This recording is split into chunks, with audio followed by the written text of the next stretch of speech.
Hello students, welcome to humanities classes. आज हम class 12th history का chapter 1 bricks beads and bones cover करेंगे। The Harappan civilization. Harappan civilization इसे क्यों बोलते हैं? क्योंकि इस सिविलाइजेशन की जो सबसे पहली साइट थी ना, वो हड़प्पा में मिली थी, जो कि पाकिस्तान में है। और इसके एक्सकवेशन में हमें कुछ डिस्टिंक्टिव आर्टिफैक्ट्स प्राप्त हुए थे, जैसे कि हड़प्पन सील है। तो सील का मतलब होता है मोहरें। और ये किस चीज़ की बनी होती थी? ये स्टेटाइट पत्थर से बनी होती थी, जो एक सॉफ्ट क्ले टाइप का होता था। और इस पे कुछ एनिमल मोटिव्स हमको देखने को मिलते हैं और कुछ साइंस भी हमें मिले हैं। बट ये रिमेन अनडेसिफर्ड है। अभी तक इसके बारे में ये पता नहीं लग पाया है कि वो मोहरों पे जो लिखावट होती थी ना, उसका मतलब क्या होता था। जैसे हम यहाँ देख लेते हैं, यहाँ पे एक एनिमल बना हुआ है, दिस वन। तो ये एनिमल तो चलो समझ में आ रहा है, बट इसके ऊपर जो साइंस बने हैं ना, ये लाइनिंग है, ये फिश जैसी एक शेप है, तो ये क्या कहना चाहते थे, मतलब इसका मतलब क्या है, वो चीज़ अभी तक अनडेसिफर्ड है। और आगे देखते हैं the terms, places and times. तो the Indus valley civilization is also called the Harappan culture. तो इंडस वैली क्यों बोलते हैं, पहले ये जान लेते हैं। इंडस वैली इसलिए बोलते हैं क्योंकि इंडस वैली के चारों तरफ फैली हुई सिविलाइजेशन थी। इंडस सिंधु रिवर को बोलते हैं, और इसकी जो ट्रिब्यूटरीज थी, जैसे सतलुज है, रावी है, ब्यास है, झेलम है, चिनाब है, तो इन रिवर्स के चारों तरफ ये सिविलाइजेशन फैली हुई थी, इसीलिए हम इसको इंडस वैली बोलते हैं।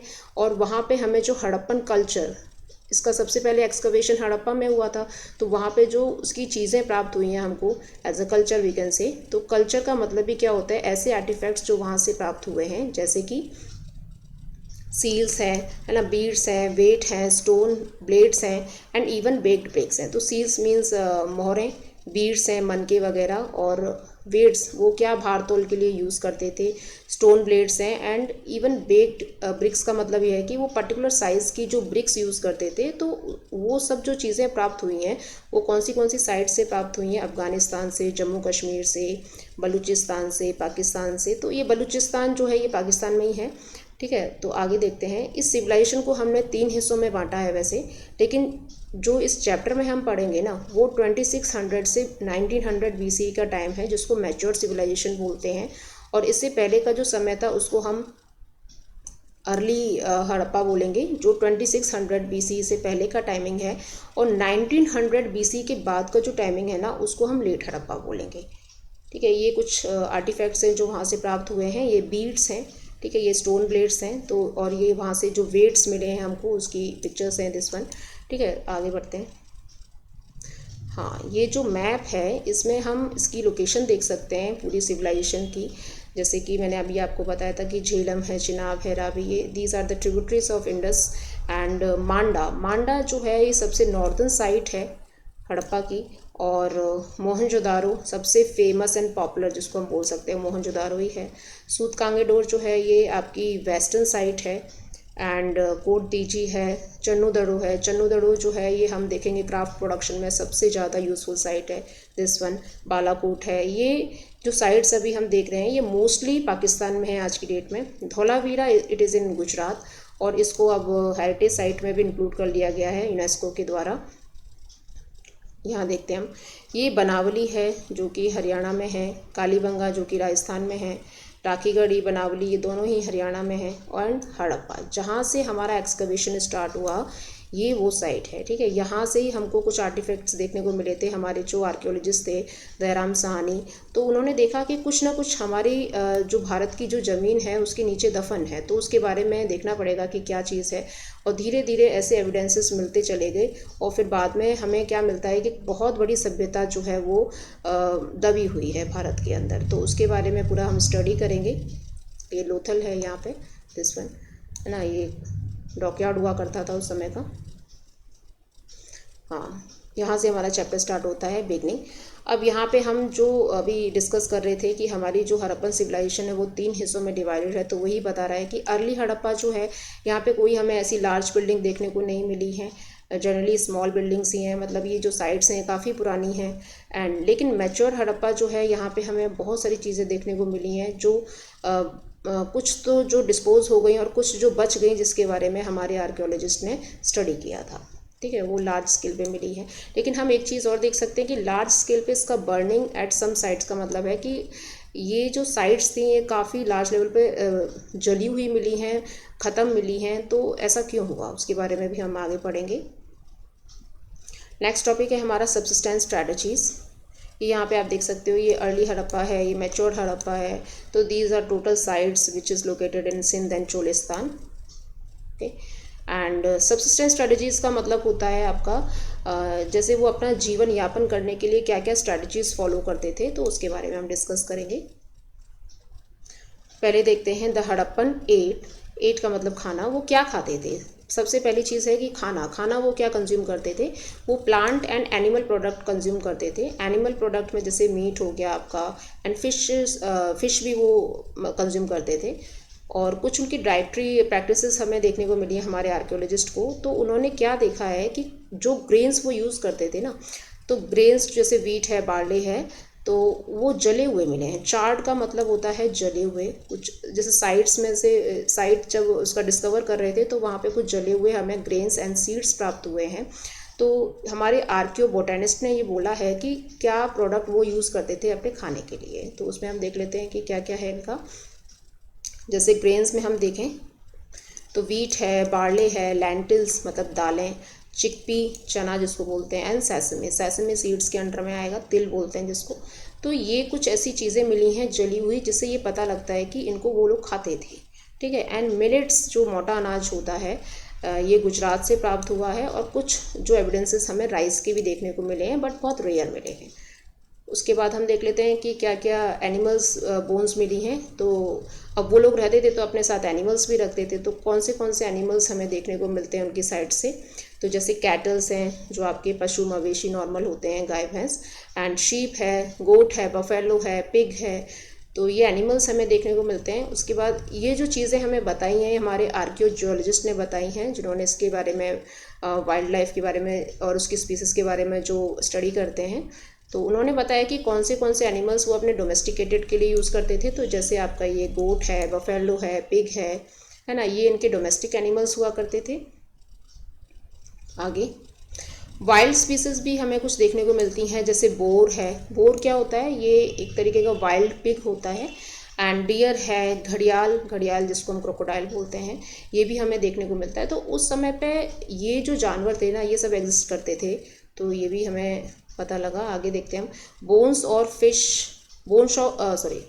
Of fish and fowl are also found. यानी हमें वहाँ पे फ़िश तो हमने देखा कि वो लोग खाते थे, तो फ़िश तो मिलती हैं।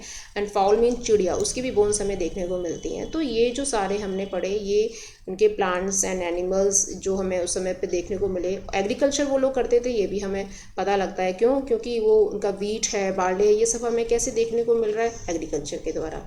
ठीक है, ये मैप है, देख लेना इसमें। यहाँ पे ये पूरा का पूरा वही इंडस वैली रीजन है जहाँ से इसके ये अर्ली साइट्स जो हैं वो हैं, ये सारी की सारी कोर्तीची वगैरह सीसफॉल लाइक दिस। आगे बढ़ते हैं। आगे आता है हमारा एग्रीकल्चर टेक्नोलॉजीज़। तो यहाँ पे हम देखते हैं कि टेराकोटा स्कल्पचर्स हमें देखने को मिलते हैं। अच्छा, एग्रीकल्चर वो करते थे तो क्या क्या टेक्नोलॉजीज़ वो यूज़ करते थे उसके बारे में देखते हैं। यहाँ पे टेराकोटा एक तरीके का आपका फाइन क्ले का मतलब फाइन क्ले ही होती है। तो उसके कुछ स्कल्पचर्स हमें देखने को मिलते हैं, जैसे बुल। ये पिक्चर आप देख सकते हो यहाँ पे, ये बुल बना हुआ है। तो ये टेराकोटा का स्कल्पचर है, जिससे हमें पता लगता है कि वो बुल को जानते थे। तो हमने देखा कि डोमेस्टिक एनिमल्स में वो बफेलो है, पिग है, इन सबको वो रखते थे अपने साथ। तो बुल भी वो यूज़ करते थे अपने एग्रीकल्चर के लिए, मोस्टली एग्रीकल्चर के लिए यूज़ करते थे।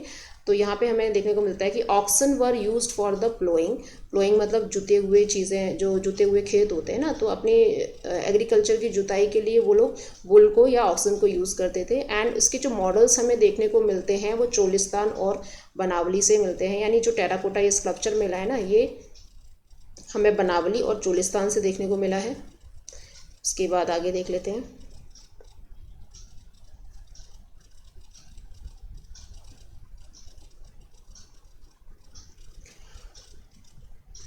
यहाँ पे हमें दो नालियाँ भी देखने को मिली हैं। दो नालियाँ का मतलब क्या होता है कि जैसे अपने एग्रीकल्चर को वो पानी देने के लिए फरोज को यूज़, फरोज क्या होता है, नाली को ही बोलते हैं जिसके थ्रू पानी आपके एग्रीकल्चर तक पहुंचता है, अपने खेतों तक पहुंचता है। तो वहाँ पे हमें ये एविडेंसेस मिले हैं कि वो लोग क्रॉप्स करते थे, एक साथ दो क्रॉप्स भी वो करते थे। यहाँ पे क्वेश्चन अराइज होता है जैसे कि did the Harappan use stone blade set in the wooden handle और did they use the metal tools. तो उस समय पे क्या है ना कि चारकोलिथिक एज जिसको बोलते हैं, एक तरीके का जो ये आपका कॉपर जो होता है, कॉपर के टूल्स वो लोग यूज़ करते थे। तो हम इसको मेटल टूल्स बोल सकते हैं कि वो लोग मेटल टूल्स यूज़ करते थे। तो यहाँ पे अपने जो इरिगेशन के लिए या किसी भी चीज़ के लिए मेटल्स को यूज़ करते थे। नेक्स्ट है आपका semi arid area. Semi arid area का मतलब होता है कि जो थोड़ा शुष्क ज़मीन होती है ना, आधी शुष्क टाइप, जैसे ज़्यादा मतलब आपकी क्या कहते हैं, मतलब इतना रेनी सीज़न भी नहीं है और इतना ड्राई भी नहीं है, तो उस एरिया को हम सेमी एरिड बोलते हैं। तो वहाँ पे क्या है, इरिगेशन बहुत इंपॉर्टेंट प्रैक्टिस मानी जाती थी एग्रीकल्चर के लिए, कि वहाँ पे पानी एग्रीकल्चर तक किस तरीके से पहुँचेगा। तो ये एक बहुत बड़ी एक दुविधा थी कि किस तरीके से पानी दिया जाए अपने खेतों में। और इसके लिए वो क्या करते थे, कैनाल्स को यूज़ करते थे, जिसके एविडेंसेस हमें शोरतुगई में देखने को मिलते हैं जो अफ़गानिस्तान में है। एंड यहाँ पे और भी हम देख लेते हैं आगे चीज़ें, जैसे ये क्या है, ये कॉपर टूल्स हैं जो मैंने अभी आपको बताया, कॉपर से बने हुए टूल्स हैं जिनको वो अपने डेली यूज़ के लिए यूज़ करते थे, अपने एग्रीकल्चर के लिए, अपने हंटिंग के लिए, जो भी प्रैक्टिसेस वो होती थी उनकी। उसके बाद हम यहाँ देखते हैं कि वेल्स भी वो लोग यूज़ करते थे। वेल्स कुएँ होते हैं, तो कुओं से पानी भर भर के वो अपने खेतों में देते थे। एंड वाटर रिजर्वेयर, एक बहुत बड़ा वाटर रिजर्वेयर जो धोलावीरा में मिला है। तो ये धोलावीरा जो है ये बहुत बड़ी साइट है गुजरात की, जहाँ पे हमें पानी का एक मतलब ये बोल सकते हैं कि पूरा टैंक मिला है वहाँ पे पानी का, ठीक है। तो यहाँ पे हमें पता लगा कि वो अपनी जो इरिगेशन है वो किसके थ्रू करते थे, अपना क्या क्या वेल्स के थ्रू करते थे। वाटर रिजर्वायर बड़े बड़े जो कुंड बना के वो लोग रखते थे, तो उसके थ्रू वो पानी उसमें देते थे, है ना। नहरें उन्होंने बना रखी थी। तो ये सारे क्या थे, उनके सोर्सेज थे पानी के, कि जहाँ तक उनका एग्रीकल्चर जो है वो अच्छे से फर्टाइल हो पाए। एंड आगे आते हैं, हाउ आर्टिफैक्ट्स आर आइडेंटिफाइड। ये क्या है, आपका सोर्स बेस है। आर्टिफैक्ट्स जैसे कि हमने सील के बारे में पढ़ा, है ना, और हमने अभी बीड्स के बारे में पढ़ा, ब्रिक्स के बारे में पढ़ा। तो ये जो सारी चीज़ें थी, ये इसी आर्टिफैक्ट में एक चीज़ और निकलती है, आपकी सैडल क्रेन्स बोलते हैं इसको। ये आपकी चाकी बोलते हैं ना, जो गांव में यूज़ होती है चाकियाँ, जिसको ग्रेन्स को पिसाई करने के लिए यूज़ करते थे पहले। तो हमें वहाँ पे कुछ ऐसे सैडल क्रेन्स देखने को मिले हैं। और ये किस चीज़ के बने होते थे, इग्निशियस रॉक्स में। इग्निशियस रॉक्स जो होते हैं, उसका जो पत्थर होता है वो बहुत हार्ड होता है, तो उससे वो बने होते थे, ठीक है। एंड इसमें क्या है, हमें दो तरीके की क्रेन्स देखने को मिलती हैं। एक जो है आपकी चाकी टाइप यूज़ हो रही है, जैसे इस तरीके से ऐसे स्ट्रक्चर होता था, इसमें एक बड़ा सा हैंडल लगा रहता था ऐसे, और उससे क्या होता है, वो अपने ग्रेन्स को ग्राइंड करते थे। और दूसरा है पाउंडरिंग हर्ब्स। पाउंडरिंग का मतलब होता है, देखो ये सिलबट्टा जिसको बोलते हैं, ये नीचे जो है एक बड़ा सा स्लैब है, इसके ऊपर एक बड़ा सा पाउंडर है। ये पाउंडर का मतलब हैवी वेट की चीज़ है, जिससे आपकी हर्ब्स को पीसा जाता था, ठीक है, ताकि आपकी करीज वगैरह बन सके। तो उसको करी स्टोन भी बोलते थे। तो ये इस तरीके के अपने आर्टिफैक्ट्स जो हैं वहाँ पे देखने को मिले हैं। ये हम वहाँ पे देख सकते हैं, धौलावीरा का जो वाटर रिजर्वेयर है कितना बड़ा, देखो ये यहाँ से लेके पूरा एक से कुंड बना हुआ है, इसमें वो पानी को स्टोर करके रखते थे अपने कामों के लिए, जैसे एग्रीकल्चर के लिए, अपने एनिमल्स को पानी पिलाने के लिए। तो जो भी वो यूज़ करते थे चीज़ें, तो ये मतलब उन्होंने पानी का पूरा सोर्स जो है वो कंप्लीट कर रखा था, ठीक है। तो आज की वीडियो में इतना ही, और नेक्स्ट पार्ट में मिलेंगे हम। धन्यवाद। Hello students, welcome back to humanities classes. आज हम क्लास 12th हिस्ट्री का चैप्टर 1 का पार्ट 2 कवर करेंगे, जिसका पहला टॉपिक है मोहनजोदारो, अ प्लान्ड अर्बन सेंटर। मोहनजोदारो जो है ये बहुत ही पॉपुलर साइट है हड़प्पन सिविलाइजेशन की, और इसको हम प्लान्ड इसलिए बोलते हैं क्योंकि इसकी जो बसावट है वहाँ पे बहुत ही प्लान तरीके से और अर्बनाइज्ड फॉर्म में की गई थी, तो इसलिए हम इसको प्लान्ड अर्बन सेंटर बोलते हैं। और इसको क्या है, माउंट ऑफ डेड भी बोलते हैं, जिसका मतलब होता है मृतकों का टीला, क्योंकि सबसे ज़्यादा जो लोग हैं उनके जो स्केलेटन्स हैं वो वहाँ से प्राप्त हुए हैं, इसलिए हम उसको माउंट ऑफ डेड भी बोलेंगे। इसका जो सेटलमेंट देख लेते हैं पहले। यहाँ पे देखिए, ये पहला है आपका सिटाडेल और दूसरा है आपका लोअर टाउन। यहाँ पे जो लोगों ने सेटलमेंट है ये दो हिस्सों में कर रखा था। एक है यहाँ पे, ये छोटा ज़रूर है लेकिन हाई एरिया पे है, मतलब थोड़ा ऊंचाई पर स्थित है, और ये जो है ये काफ़ी लार्ज लेवल पे फैला हुआ है लेकिन नीचाई पर स्थित है। यहाँ पे सिटाडेल में जो है ये रिच लोग और हाई स्टैंडर्ड पीपल जो होते थे वो रहते थे, यहाँ पे ऑर्डिनरी पीपल रहते थे। तो ये क्या करता है कि ये इस सेटलमेंट को दो हिस्सों में डिवाइड करता है कि ये दर्शाता है कि यहाँ पे जो है ये अलग लोग रहते हैं, थोड़े रिच हैं, और यहाँ पे नॉर्मल लोग हैं। तो यही है, इसको इन्होंने दो हिस्सों में काट दिया है, Citadel and lower town. Citadel जो है ये वेस्टर्न साइड में है और आपका लोअर टाउन जो है ये आपका ईस्टर्न साइड में है। ठीक है, अब आगे देखते हैं। जो ये सिटाडेल है इसको हम सिटाडेल एंड लोअर टाउन को अलग क्यों किया गया? सिटाडेल की सबसे खास बात थी कि जो इसकी ऊंचाई पर ये स्थित था ना, ऊंचाई का मतलब ऐसे नहीं किसी हिल पर स्थित है। इसमें ये लोग क्या करते थे कि पहले एक प्लेटफॉर्म बनाते थे ऐसे मड ब्रिक्स का, और उसके ऊपर फिर ये लोग बिल्डिंग बनाते थे ऐसे। ठीक है, तो ऑलरेडी ऊंचा हो गया इसका प्लेटफॉर्म, फिर ऊपर से आपने बिल्डिंग भी बना दी है, तो ये इस तरीके से इनकी जो बसावट थी वो ऊंची होती चली गई। और जो लोअर टाउन के लोग थे उनका इतना नहीं था प्लेटफॉर्म का, लेकिन हाँ कुछ घरों में हमें ऐसे एविडेंसेस मिले हैं कि उन लोगों ने भी पहले फाउंडेशन बनाया है अपना, उसके ऊपर फिर उन्होंने अपना घर बनाया है। और ये दोनों ही जो सेटलमेंट हैं ये डिवाइड थी एक दूसरे से, मतलब इसकी जो पेरीफेरी है, इसकी जो वॉल्ड है वो अलग होंगी और लोअर टाउन की जो वॉल्ड है वो अलग होगी। ठीक है, तो यहाँ पे हमने ये देखा। अब इतने बड़े सेटलमेंट को बनाने के लिए इतने सारे जो लोगों का मोबिलाइजेशन होता था, अब ऐसा तो है नहीं कि 100-200 लोग जो वो ही बना पा रहे हैं, मिलियंस ऑफ पीपल ने इन लोगों को मतलब इस सेटलमेंट को बनाने के लिए मोबिलाइज किया है, एक जगह से दूसरी जगह, जहाँ भी उन लोगों को काम मिलता था वो उस हिसाब से मोबिलाइज हो जाते थे। तो सबसे ज़्यादा जो काम हमें देखने को मिला है वो मोहनजोदारो में ही देखने को मिला है, क्योंकि इसकी जो सबसे स्पेशलिटी है वो इसका सेटलमेंट ही है।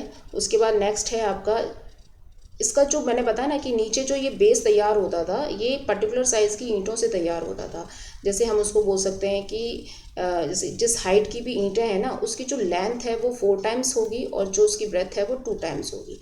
चाहे ईंटों की हाइट कितनी भी हो लेकिन उसकी जो लेंथ है वो बिल्कुल 4 टाइम्स होगी और जो उसकी आपकी ब्रेथ है वो 2 टाइम्स ही होगी। तो इस तरीके से इन लोगों ने अपनी ब्रिक्स को साइज़ दे रखा था और सारे जितने भी साइड्स मिले हैं उन सब में यही रेशो की ब्रिक्स मिली हैं, बहुत ही पर्टिकुलर साइज़ की ब्रिक्स मिली हैं। ऐसे नहीं कि कोई छोटी है कोई बड़ी है, तो ऐसा नहीं था। ठीक है, तो ये इनकी बहुत ही खास बात थी।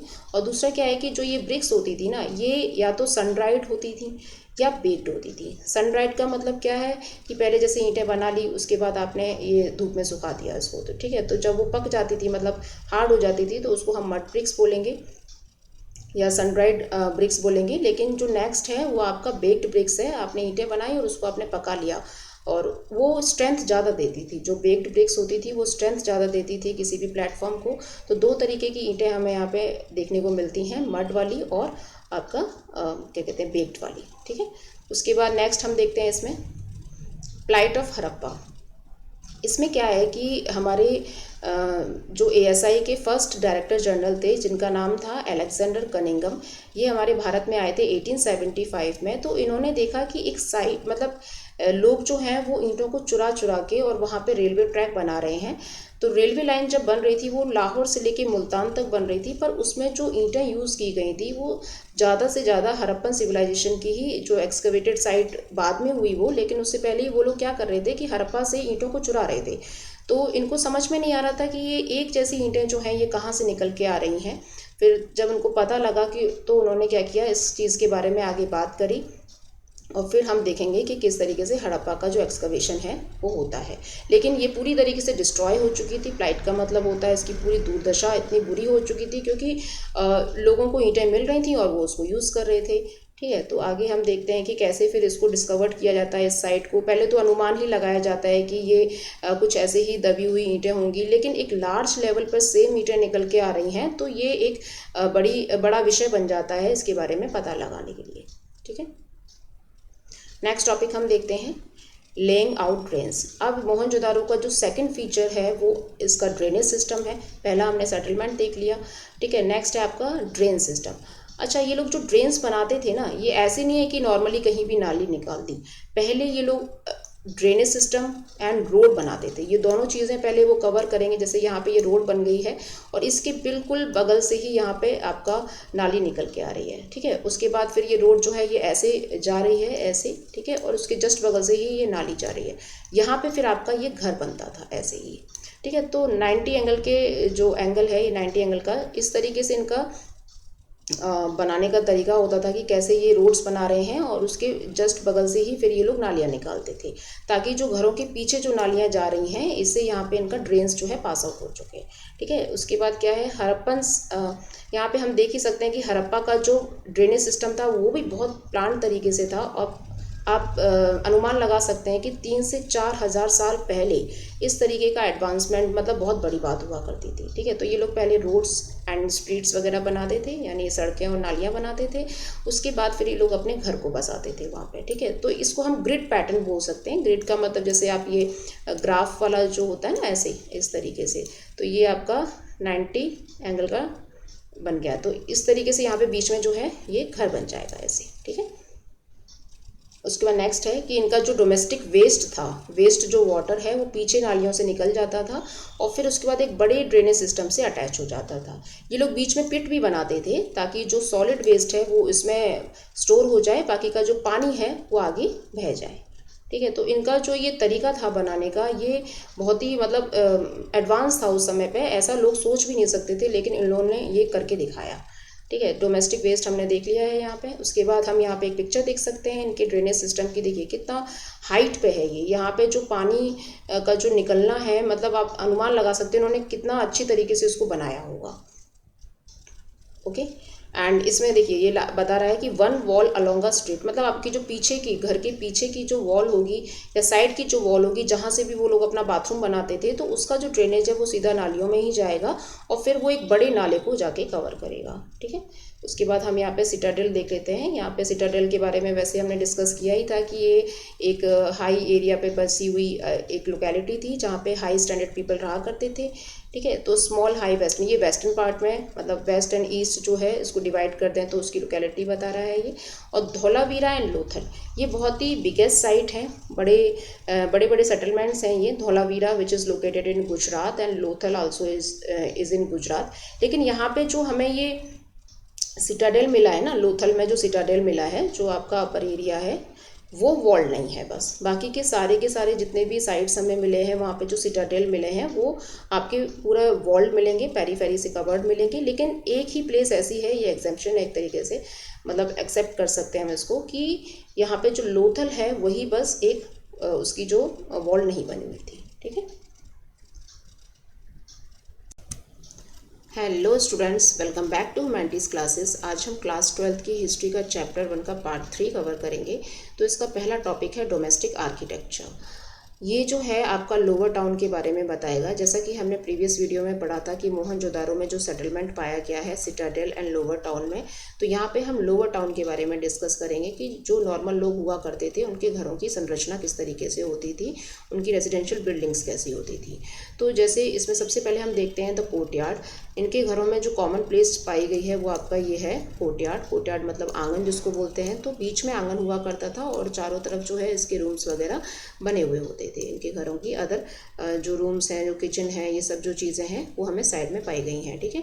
और जो ये कोर्टयार्ड है, ये इसमें क्या एक्टिविटीज़ की जाती थी, जैसे कुकिंग है, वीविंग है, तो वहाँ के घरों की जो औरतें थी वो यहाँ पे खाना बनाती थी, बुनाई वगैरह किया करती थी, specially in the dry and hot weather में, क्योंकि बहुत गर्मी पड़ती थी, सेमी एरिड एरिया में है उसकी साइड्स, तो इसलिए वहाँ पे खुले में ये लोग अपने इन कामों को किया करते थे। उसके बाद नेक्स्ट आता है प्राइवेसी का ये विशेष ध्यान रखते थे और अपनी प्राइवेसी को कैसे मेंटेन रखते थे।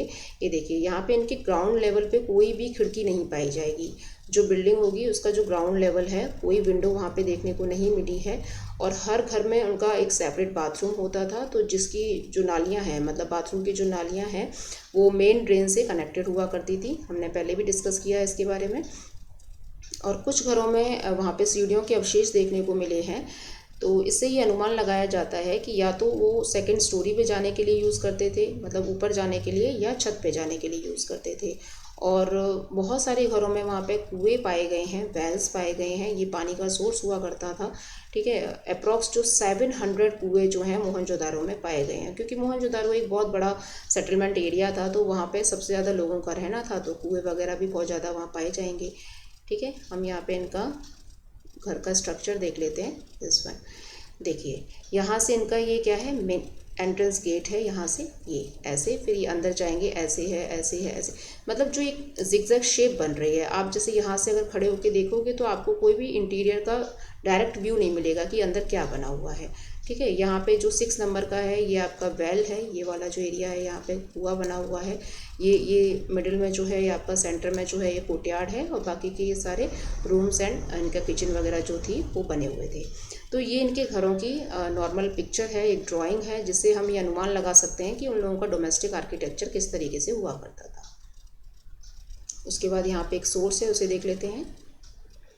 The most ancient system yet discovered.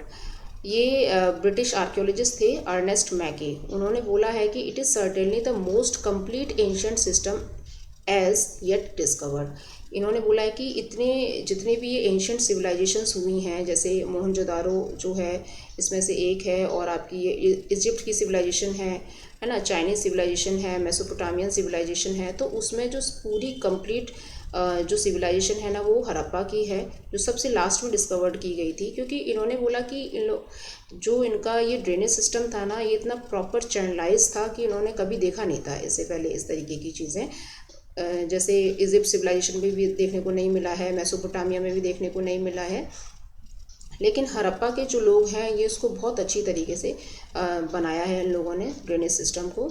तो वही ये बता रहे हैं, जैसे इन्होंने बताया कि जो ये नालियाँ हुआ करती थी ना, तो नालियों के नीचे जो है ये ब्रिक्स को ऐसे सेट कर देते थे और उसके ऊपर जो है मोटर डाल देते थे। मोटर का मतलब क्या होता है, ये लाइम एंड सीमेंट का पेस्ट होता है जो ईंटों के गैप को भरने के लिए यूज़ किया जाता है, ताकि ईंटों का एक बॉन्ड बन सके और उसमें स्ट्रेंथ आ सके, वाटर टाइट रहे ये। ठीक है, तो इस तरीके से ये नालियाँ बनाते थे। ये एक टेक्नोलॉजी हो सकती है उन लोगों की उस समय पे। पर सबसे ताज्जुब वाली बात है कि इतने पुराने समय में, मतलब हज़ारों साल पहले की जो सिविलाइजेशन है वो अपने ड्रेनेज सिस्टम को ऐसे मेंटेन रखती थी। तो ये मतलब कितना इम्पोर्टेंट है उन लोगों के लिए सैनिटेशन। ठीक है, तो यहाँ पे हम देख सकते हैं आगे जो है इन्होंने बताया है कि ये कुछ लूज़ ब्रिक्स भी रखते थे इसके ऊपर, जैसे ब्रिक्स ऊपर ऐसे कवर्ड कर दी ताकि इसको हटा के ये क्या है सफाई भी कर सकें, इसकी क्लीनिंग कर सकें। और इसमें क्या है कुछ एरियाज़ पे मैन होल्स भी पाए गए हैं, जैसे कि ये जो नाली बह रही है यहाँ पे क्या है बीच में एक पिट बना दिया है। ठीक है, इस पिट को क्या है ये सॉलिड वेस्ट जो जमा हो जाता था यहाँ पे, ठीक है, फिर यहाँ पे नाली बह रही है, तो जो पानी है वो सीधा आगे बह जाता था, लेकिन जो सॉलिड वेस्ट होता था ना वो यहाँ पे इकट्ठा हो जाता था। फिर क्या है मैन होल्स का मतलब यही होता है कि इसकी क्लीनिंग की जा सके बीच बीच में। ठीक है, तो इसका भी वो ध्यान रखते थे। नेक्स्ट है जो ड्रेनेज सिस्टम है ना, जो यूनिक इनका एक फीचर है ड्रेनेज सिस्टम का, तो ये सिर्फ लार्ज सिटीज़ में देखने को नहीं मिला है, ये सारे ही साइट्स जो स्मॉलर टाउन्स भी वहाँ पे हुआ करते थे वहाँ पे ये देखने को मिला है। मतलब ड्रेनेज सिस्टम है, ब्रिक्स हैं, ये ऐसी कुछ चीज़ें हैं जो सारी की सारी साइट्स में हमको सेम ही देखने को मिली है। एक साइट है जो है लोथल, ये गुजरात में है, और यहाँ पे क्या है कुछ ऐसे एविडेंसेस मिले हैं कि जो घर हैं वो तो मड ब्रिक्स के बने हुए हैं, लेकिन जो ड्रेन्स हैं, जो वहाँ की नालियाँ हैं वो प्रॉपर बर्न्ड ब्रिक से बनी हुई हैं। तो इससे पता लगता है कि वो ड्रेन्स को, मतलब ड्रेनेज सिस्टम को कितना ज़्यादा इम्पोर्टेंस देते थे। ठीक है, आगे देखते हैं। ये है हमारा सिटाडेल, हमने इसके बारे में पहले भी डिस्कस किया है। तो यहाँ पे जो है ये कुछ हम बिल्डिंग्स देखेंगे। एक है आपका वेयर हाउस, दिस वन, ये वेयर हाउस है, ये वाला जो एरिया है इसका। ठीक है, और ये इसका ग्रेट बाथ है। ये दो बिल्डिंग्स जो हैं ये सिटाडेल को जो है सबसे ज़्यादा अट्रैक्टिव और इम्पोर्टेंट बनाती हैं, और इसी के बारे में हम यहाँ पे पढ़ेंगे कि इसमें क्या क्या काम होते थे। तो जो वेयर हाउस है इसका मतलब होता है एक भंडार घर जिसको बोलते हैं। यहाँ पे जो ये अपनी ग्रेनरीज वगैरह रखते थे, ग्रेन्स हैं जैसे वीट है, बार्ले है, जो यूज़ करते थे इसको यहाँ स्टोर करके रखते थे। और नेक्स्ट है आपका ग्रेट बाथ। और ये जो दोनों बिल्डिंग्स हैं ये यहाँ पे ये दिखाती हैं कि जो रिच एंड स्टैंडर्ड पीपल हुआ करते थे वही लोग यहाँ पे अपने आसपास जो है इसको बना के रखा है इस बिल्डिंग को। ठीक है, तो यहाँ पे हम देख सकते हैं इसका वेयर हाउस है और दूसरा है आपका ग्रेट बाथ। तो ये वेयर हाउस जो है इसका जो नीचे का एरिया होता था, जैसे ये वेयर हाउस बना हुआ है, तो इसको अगर हम दो पोर्शन में डिवाइड करते हैं तो इसका जो नीचे का जो एरिया है वो आपका ब्रिक्स से बना होता था और ऊपर का जो एरिया है वो वुड का बना होता था। ये इसका स्ट्रक्चर है। और ग्रेट बाथ जो है इसको देख लेते हैं। ठीक है। ग्रेट बाथ जो है एक रेक्टेंगुलर टैंक हुआ करता था, ठीक है, इस तरीके से रेक्टेंगल में, और जैसे आज की डेट में स्विमिंग पूल्स होते हैं ना, उस तरीके से इन्होंने ये ऐसे बनाया हुआ था। और इसके जो नॉर्थ में और साउथ में यहाँ पे क्या है, नीचे उतरने के लिए सीढ़ियाँ बनाई गई थी, और इसके चारों तरफ जो है ये 3 साइड्स में रूम्स बने हुए थे, ठीक है, 3 रूम्स बने हुए थे ऐसे, ये 3 रूम्स हैं, 3 रूम्स हैं इस तरीके से। और यहाँ पे एक साइड में वेल बना हुआ था, कुआं बना हुआ था, ठीक है। कुआं के मतलब कुओं के जस्ट पास में क्या है, यहाँ पे एक टैंक बना हुआ होता था, टंकी जिसको बोल सकते हैं। तो इससे ये है कि ये जो वेल में जो पानी होता था उसको पहले ये इसमें शिफ्ट करते थे, इसमें टैंक में भरते थे, फिर टैंक के थ्रू जो है ये अपने ग्रेट बाथ में भरते थे, ये जो बड़ा सा जो रेक्टेंगुलर टैंक है ना, इसमें फिल करते थे। तो ऐसा माना जाता है हमारे स्कॉलर्स के द्वारा कि ये जो प्रैक्टिसेस हुआ करती थी ना, ये कोई रिचुअल बात हुआ करता होगा उनका, मतलब कोई ओकेशन पे या किसी त्यौहार पे, है ना, इसको यूज़ करते थे ये लोग। और यहाँ पे एक कम्युनिटी बात लेते थे, सब लोग मिलजुल के यहाँ पे मतलब एक कम्युनिटी बात लेते थे। और यहाँ पे देखा गया है कि इसके पास में ही एक बिल्डिंग हुआ करती थी छोटी सी ऐसे, यहाँ पे क्या है 8 बाथरूम्स बने हुए थे, है ना। तो ये बाथरूम्स का मतलब क्या है, यहाँ पे चेंजिंग रूम्स के रूप में देखा गया है कि ये लोग अपने चेंज करते थे, उसके बाद फिर यहाँ पे कम्युनिटी बात लेते थे, फिर दोबारा चेंज करते थे और चले जाते थे।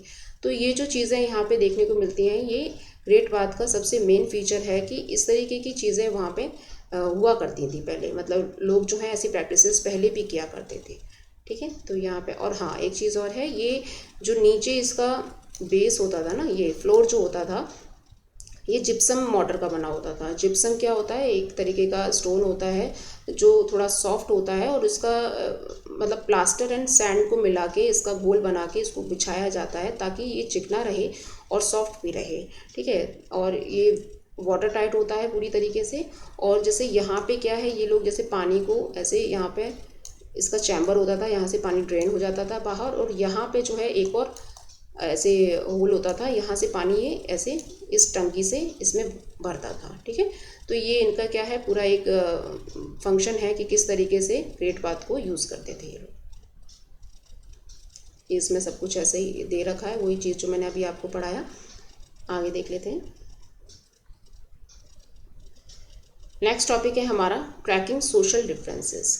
तो यहाँ पे हमें कुछ सोशल डिफरेंसेस भी देखने को मिले हैं। सोशल डिफरेंसेस क्या होता है, जैसे समाज का जो वर्ग होता है ना, कि समाज को कितने हिस्सों में डिवाइड कर रखा है, रिच पीपल है, मिडिल पीपल है एंड पुअर पीपल है, ऐसे ही वहाँ पे भी हुआ करता था। तो वहाँ पे जैसे हमने देखा था कि सिटाडेल में रिच लोग रहते थे और लोअर टाउन में नॉर्मल लोग रहते थे। तो वहीं पे क्या है, सोशल डिफरेंसेस के बारे में हम यहाँ डिस्कस करेंगे। तो पहला जो हमारा यहाँ पे एविडेंस मिला है, बरियल्स का मिला है, कि लोगों को किस तरीके से दफन किया जाता था, मरने के बाद उनकी बॉडी को किस तरीके से ग्रेव्स में दफनाया जाता था, ठीक है। तो ये चीज़ है। आर्कियोलॉजिस्ट जनरली बताते हैं कि जो इनकी बेरियल्स प्रैक्टिसेस हुआ करती थी ना, उसी से एक अनुमान लगाया जाता है कि ये तो रिच बॉडी मतलब रिच पर्सन की बॉडी होगी और ये जो है पुअर पर्सन की होगी। जो इनका जैसे ये रिच पर्सन है, इसकी डेथ हो गई है, तो इसकी ग्रेव को है ना पूरा अच्छे से कवर्ड करके बनाया जाएगा, और इसके अंदर जो पोट्रीज और ऑर्नामेंट्स रखे जाते थे वो भी विशेष तरीके के होते थे। तो इससे ये लगता है कि कोई रिच पीपल होगा, ठीक है। और ऐसे ही नॉर्मल जो पर्सन है उसको पिट में डाल दिया जाता था और उसको कवर कर दिया जाता था। तो ये चीज़ दर्शाती है कि उस समय पे भी सोशल डिफरेंसेस थे। जैसा कि हमारे आर्कोलॉजिस्ट ने बोला है कि इजिप्ट में इस तरीके के एविडेंसेस सबसे पहले देखने को मिले हैं। जैसे इजिप्ट में अगर किसी किंग की डेथ हो जाती थी तो उसके ऊपर पिरामिड्स बनाए जाते थे, ठीक है। तो ये दर्शाता है कि यहाँ पे कोई हाई स्टेटस पर्सन जो है उसकी डेथ हुई है, और जो नॉर्मल पर्सन है उसको पिट में दफनाया जाता था। तो इस तरीके की जो प्रैक्टिसेस हुआ करती थी, उसी से हमारे आर्कियोलॉजिस्ट ने यह अनुमान लगाया कि हड़प्पा में भी इस तरीके से हुआ करता था। लेकिन दैट इज़ नॉट, मतलब श्योर नहीं थे इस चीज़ में कि ऐसा ही था, बट सिर्फ अनुमान लगाया है, ठीक है। उसके बाद हम यहाँ पे देख सकते हैं, ये इजिप्ट के बारे में हमने देखा कि मैसिव पिरामिड्स वगैरह होते थे इजिप्ट में, ठीक है। रॉयल बरियल्स जो होते थे इनकी क्वांटिटी, एंड हाँ, जो इसके अंदर लोगों को दफनाया जाता था ना, तो उसके साथ कितनी चीज़ों को दफनाया जा रहा है, मतलब जो रॉयल चीज़ें हैं, जैसे उस पर्सन को क्या क्या पसंद था, तो वो चीज़ें भी उसके साथ दफनाई जाती थी। ओके, आगे हम देखते हैं। यहाँ पे जैसे ये क्वेश्चन बनता है कि could this variations be indication of the social differences, तो हम कह सकते हैं यस, सोशल डिफरेंसेस को दिखा रहा है ये कि कोई पर्सन जो है वो प्रॉपर ऑर्नामेंट्स और पोट्रीज के साथ दफनाया गया है और उसकी जो पूरी जो ग्रेव है उसको अच्छे से बनाया गया है, और कोई पर्सन है उसको नॉर्मल पिट में डाल के दफना दिया है और उसके साथ एक आध पोट्री डाल दी है। तो ये थोड़ा सा सोशल डिफरेंस तो दिखाता है। ठीक है, आगे हम पढ़ते हैं। यहाँ पे जैसे जो ग्रेव्स में जो पोट्रीज और ऑर्नामेंट्स पाई गई हैं ना, तो उसमें क्या है, इन लोगों का ये मानना था, मतलब ये लोग इन चीज़ों को मानते थे कि आफ्टर लाइफ मतलब जैसे पर्सन की डेथ हो जाएगी उसके बाद जो उसको जीवन मिलेगा तो उसको कुछ चीज़ों की ज़रूरत पड़ेगी। तो उसमें क्या है, वो लोग पोट्रीज उसके साथ दफन कर देते थे, ऑर्नामेंट्स कर देते थे ताकि वो उसको यूज़ कर सके। ठीक है, और जो ज्वेलरीज हैं वो हमें मैन एंड वुमेन दोनों में ही देखने को मिली है, दोनों ही पहनते थे। एंड आगे हम देखते हैं, यहाँ पे जैस्पर का एक स्टोन है, ये एक तरीके से आपके ज्वेलरी में ही कंटेन होगा। तो यहाँ पे क्या है, बहुत सारे बीड्स और हंड्रेड्स ऑफ माइक्रो बीड्स, बहुत छोटे छोटे बीड्स भी ये लोग जो बनाते थे अपने क्राफ्ट प्रोडक्शन में, जो इसको प्रोड्यूस किया जाता था। तो ये सब हमको मिला है मेल स्कल के ऊपर, जो मेल पर्सन होता था उसके जो एक ताज है या कुछ भी वो पहन के उसको जो दफनाया गया है, तो उसमें बहुत छोटे छोटे बीड्स का यूज़ किया गया है। ठीक है, और हमें साथ में एक कॉपर मिरर भी देखने को मिला है, उनकी ग्रेव्स में ही कॉपर मिरर को भी दफनाया गया है साथ में। तो कॉपर मिरर देखिए, आप यहाँ देख सकते हो दिस वन। तो ये कॉपर मिरर है, सोचो ये कितने हज़ारों साल पहले दफन किया गया है और अभी भी इसकी कंडीशन ऐसी है, क्योंकि उस समय पे कॉपर, ब्रॉन्ज, गोल्ड, सिल्वर यही सब यूज़ किया जाता था, आयरन तो था नहीं। ठीक है, तो ये सब चीज़ दिखाई गई है कि किस तरीके से ये लोग अपने ऑर्नामेंट्स और अपने बीड्स को मतलब अपने साथ ही ले जाते थे एक तरीके से। ठीक है, तो आज की वीडियो में इतना ही, मिलते हैं नेक्स्ट पार्ट में, तब तक के लिए धन्यवाद।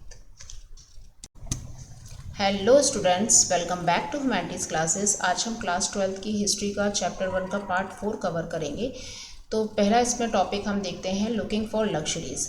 ये भी एक सोशल डिफरेंस का ही दूसरा एविडेंस हमको मिला है। पहला हमको बरियल्स के रूप में मिला था, जहाँ पे हम अमीर आदमी को, गरीब आदमी को किस तरीके से दफन करते थे, लेकिन अब यहाँ पे हम देखेंगे लग्जरी गुड्स के बारे में। तो अगर इसको क्लासीफाइड करें तो दो चीज़ें हैं, एक है आपका यूटिलिटेरियन, दूसरा है आपका लग्जरीज। तो ये दोनों ही ये दोनों ही ऑब्जेक्ट्स हैं। और यहाँ पे क्या है, यूटिलिटेरियन ऑब्जेक्ट्स जो होते हैं ये डेली बेसिस की चीज़ें होती हैं, जैसे कि आपका स्टोन है, क्ले है ना, सैडल कुरेंस है, पोट्री है, नीडल्स है, फ्लैश रबर्स हैं, बॉडी स्क्रबर्स हैं। तो ये कुछ ऐसे ऑब्जेक्ट्स हैं जिनको डेली यूज़ किया जाता था, और इसको पुअर पीपल भी और रिच पीपल दोनों ही यूज़ करेंगे। लेकिन जो लग्जरीज आइटम्स हैं वो सिर्फ अपर क्लास ही यूज़ किया करती थी, जिसमें हम एक एग्जांपल देख लेते हैं फायांस का। तो फायांस जो है ये एक तरीके का मिक्सचर है जो सिलिका और गम से बना के तैयार किया जाता है। तो अगर इसका डो बना दिया जाए और उस डो से एक पॉट बना के तैयार किया जाए तो कुछ इस तरीके से ये बनेगा यहाँ पे। फिर इसको ये क्या करते थे, फायर करते थे, इसको पकाते थे, और ये जो मिट्टी है ये बहुत हार्ड हो जाती थी और शाइन करती थी। ठीक है, तो इसमें क्या है, फिर इसके बाद ये इसको डेकोरेट करते थे, इस पर पेंटिंग करते थे, और इस तरीके से ये एक लग्जरियस गुड्स में आ जाता था। ठीक है, और जितनी मेहनत से ये बन के तैयार हो रहा है ना, उतना ही ये प्रीशियस कहलाता था। आगे देखते हैं, यहाँ पे एक कॉम्प्लिकेटेड सिचुएशन आ जाती है, जैसे कि एक स्पिंडल होल मिला है। स्पिंडल होल क्या होता है, ये एक धुरी टाइप का ऐसे इक्विपमेंट होता है। ये धुरी का मतलब होता है कि जहाँ पे हम थ्रेड को स्पिन करते हैं, इसके चारों तरफ लपेटते हैं, और ये पॉइंटर होता था। तो यहाँ से क्या है, कुछ होल्स भी किए जाते थे। तो यहाँ पे क्या है, ये दो तरीके के स्पिंडल होल्स हमें देखने को मिलते हैं, एक है आपका टेराकोटा का और दूसरा है आपका फायांस का। ठीक है, तो टेराकोटा जो क्ले है ये ऑर्डिनरी पीपल यूज़ किया करते थे, बहुत ज़्यादा एविडेंसेस इसको हमें मिलते हैं इसके देखने को। लेकिन जो आपका ये फायांस है ये लग्जरीज में आता है, मतलब लग्जरीज प्रोडक्ट है ये। तो यहाँ पे क्वेश्चन बन रहा है कि अगर हम स्पिंडल होल्स को लेते हैं तो वो किस कैटेगरी में आएगा। ठीक है, तो ये आप मुझे कमेंट बॉक्स में बताइए किस कैटेगरी में आएगा। आगे देखते हैं हम, यहाँ पे जितने भी वैल्यूबल प्रोडक्ट्स मिले हैं ना, जो भी रेयर प्रोडक्ट्स हैं, ऑब्जेक्ट्स जिसको बोलते हैं, तो यहाँ पे क्या है, ये मोस्टली हमें मोहनजोदारो और हड़प्पा में देखने को मिले हैं, क्योंकि सबसे ज़्यादा जो सिविलाइजेशन बसी हुई थी, सेटलमेंट जो था वो यहाँ पे था, और यहीं पर हमको क्या है, अपर क्लास और लोअर क्लास दोनों ही देखने को मिलती हैं। तो यही लोग क्या है, उसको अपने डेली बेसिस में यूज़ भी किया करते थे, लग्जरीज़ को भी यूज़ करते थे और यूटिलिटेरियन प्रोडक्ट्स को भी यूज़ करते थे। लेकिन जो मेनली अगर हम बात करें तो लग्जरी गुड्स जो हैं वो मोहनजोदड़ो और हड़प्पा में क्यों मिले हैं, क्योंकि वहाँ पे हमें अपर क्लास भी देखने को मिलती है और बहुत ही कम ऐसे एविडेंसेस हैं जो हमें छोटे सेटलमेंट्स में देखने को मिले हैं। तो जैसे यहाँ पे क्या है, इनके लग्जरीज प्रोडक्ट्स में अगर हम देखें तो मिनिएचर पॉट्स मिले हैं जहाँ पे परफ्यूम्स वगैरह की इसको हम परफ्यूम्स बॉटल के रूप में इनको बोलेंगे कि इस पॉट्स को वो परफ्यूम्स बॉटल के रूप में यूज़ करते थे। एंड नेक्स्ट है आपका ये कालीबंगन जो है, ये छोटा सेटलमेंट है, यहाँ पे ऐसे कुछ एविडेंसेस नहीं मिले हैं कि यहाँ पे लोग जो है लग्जरीज गुड्स को यूज़ करते थे। गोल्ड जो है ये बहुत कम पाया गया है। गोल्ड पहले भी बहुत प्रीशियस था और आज भी बहुत प्रीशियस है, तो गोल्ड के जो एविडेंसेस है बहुत रेयर मिले हैं, ठीक है। और यहाँ पे क्या है, एक चीज़ और है, ये होर्ड्स के बारे में बोल रहा है। होर्ड्स क्या होता है ये हम यहाँ पे देखते हैं। होर्ड्स को हम ना एक ट्रेजरी के रूप में बोलेंगे। ये हड़प्पन सिविलाइजेशन का खजाना होता था। तो यहाँ पे क्या है, ये लोग अपने पॉट्स में सिक्के वगैरह जमा करके रखते थे। सिक्के किस चीज़ के, जैसे गोल्ड है, सिल्वर है ना, एंड कॉपर के कुछ टूल्स मिले हैं इसके अंदर। तो मतलब ये एक तरीके का इनका खजाना है, इनका कोष है, जहाँ पे ये बहुत ही कीमती और प्रीशियस चीज़ों को उसके अंदर स्टोर करके रखते थे। तो ये होर्ड्स है और ये हमें कहाँ देखने को मिलता है, हड़प्पा के अंदर, ठीक है। नेक्स्ट पढ़ते हैं। नेक्स्ट टॉपिक है हमारा क्राफ्ट प्रोडक्शन। क्राफ्ट प्रोडक्शन जो है ये हमें चन्नूदड़ो में देखने को मिलता है। चन्नूदड़ो एक साइट है जो कि आज की डेट में पाकिस्तान में है। यहाँ पे हमें बहुत ज़्यादा मात्रा में क्राफ्ट प्रोडक्शन देखने को मिला है। तो क्राफ्टिंग में क्या क्या आ जाएगा, ये आपका बीड मेकिंग आ जाएगा। बीड क्या होता है, जैसे मनके और मोती वगैरह होता है ना, उनका जो काम किया जाता है उसको बीड मेकिंग बोलेंगे। शेल कटिंग, ये जो शीप शंख होते हैं इसकी कटिंग, छटाई जो भी होती है, तो यहाँ पे ये काम भी देखने को मिलता है। नेक्स्ट है मेटल वर्किंग, है ना, शील मेकिंग। शील मेकिंग हमने स्टार्टिंग में भी देखा था, ये स्टेटाइट पत्थर की बनी हुई होती थी। एंड वेट मेकिंग, तो वेट मेकिंग क्या है, यहाँ पे इनका भार तोल की क्या प्रक्रिया होती थी उसके बारे में देखेंगे।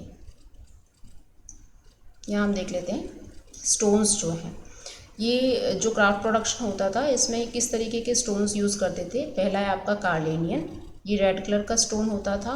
फिर है जैस्पर है, क्रिस्टल है, क्वार्ट्ज है ना, स्टेटाइट्स हैं। तो ये सारी की सारी जो स्टोन्स हैं ये सब बीड मेकिंग में यूज़ किए जाएंगे। और जो मेटल है, मेटल्स में क्या है आपका कॉपर है, ब्रॉन्ज है ना, गोल्ड है।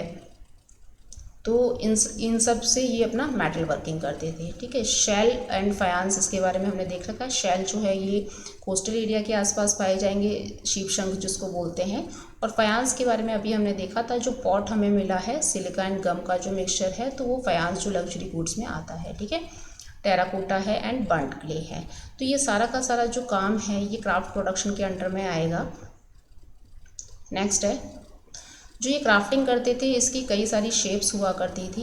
एक है आपकी डिस्क शेप, जिसको हम सीढ़ी जैसे होती है ना, राउंड में ऐसे, तो उस शेप में हम देख सकते हैं इनका बीड मेकिंग। दूसरा है आपका सिलेंड्रिकल शेप या स्फेरिकल शेप, है ना, बैरल शेप। तो ये सब क्या है, ये डिफरेंट डिफरेंट टाइप्स की शेप्स हैं जहाँ पे मतलब ये लोग अपने बीड मेकिंग को किया करते थे। जैसे अगर हम इसे देखें लाइक दिस, तो जैसे ये क्या है आपका बैरल शेप है ना, ये आपका बीच बीच में जो मतलब शेप्स डिफरेंट हैं बिल्कुल, है ना, सिलेंड्रिकल है, बैरल शेप है। तो ये क्या है, इनका बीड प्रोडक्शन का इस तरीके से एविडेंसेस हमें देखने को मिलते हैं। ये देखिए, ये इनके ऑर्नामेंट्स हैं सारे के सारे जो स्टोन से बने हुए हैं। यहाँ पे इन्होंने ये हार है इनका, है ना, ये बैंगल्स हैं और ये सब बीड्स के वर्क के किए हुए मालाएं हैं, है ना। तो ये सारा का सारा इनका क्या है, ये ऑर्नामेंट्स है जो हमें देखने को मिला है वहाँ पे, ठीक है। इसको अगर हम देखें, ये आपका स्टेटाइट का क्राफ्ट है, ठीक है। स्टेटाइट जो होता था ये एक तरीके का सॉफ्ट स्टोन होता था जिससे ये लोग क्राफ्टिंग किया करते थे और अपने सील मेकिंग में भी इसको यूज़ किया करते थे। तो यहाँ पे हम देख सकते हैं, देखो छोटे छोटे जो बीड्स हैं ये वाले, तो किस तरीके से इन्होंने बनाए हैं। इससे भी जो माइक्रो बीड्स हैं ये भी बनाए हैं ना। तो ये डिफरेंट डिफरेंट टाइप्स की जो शेप्स हैं ये हमें इसमें देखने को मिलती हैं, ठीक है।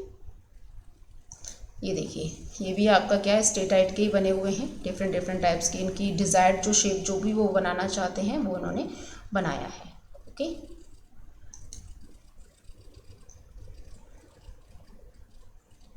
तो यहाँ पे अगर हम ये माला देखें तो ये क्या है, ये कॉपर के वायर से, मतलब कॉपर के वायर के ऊपर ही इन लोगों ने ये सारे के सारे जो डिस्क शेप होती है ना उसको पूरा ऐसे करके बनाया है। और ये यहाँ पे जो बैरल शेप के हैं, ये छोटे छोटे जो गोल्ड के कैप्स इसमें बने हुए हैं। तो ये सब क्या है, इनका वर्क है, क्राफ्ट प्रोडक्शन का वर्क है कि किस तरीके से गहने बनाने हैं, है ना। इस तरीके से मतलब ये इसका टूल है, ये इसका टूल ले सकते हैं जिससे ये अपनी क्राफ्टिंग वगैरह किया करते थे, एक्सपर्ट थे।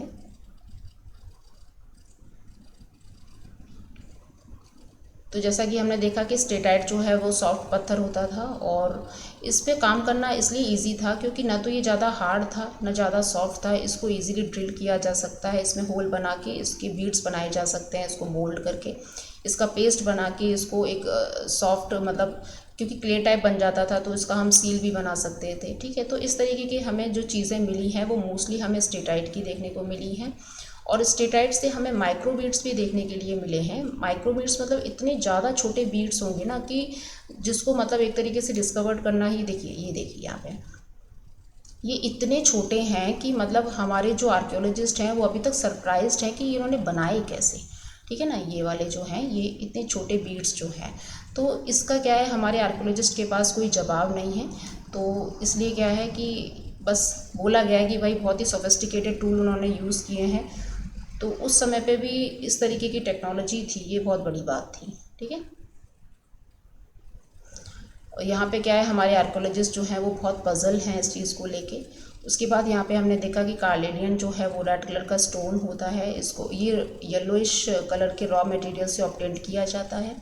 और जो ये काम होता था ना, जैसे क्राफ्ट प्रोडक्शन में कोई होल्स बना रहा है, कोई इसकी पॉलिशिंग कर रहा है ना, कोई ड्रिलिंग कर रहा है, कोई ग्राइंडिंग कर रहा है, तो ये बहुत बड़े लेवल पे काम किया जाता था। ऐसे नहीं है कि कुछ ही लोग उसमें मिलके काम कर रहे हैं, बहुत बड़े लेवल पे करते थे। कुछ लोग जो है वो सिर्फ ग्राइंडिंग में ही कर रहे हैं, कुछ पॉलिशिंग करने में लगे हैं, कुछ ड्रिलिंग कर रहे हैं। तो इस तरीके से ये पूरा का पूरा जो प्रोसेस है ये बन के तैयार होता था।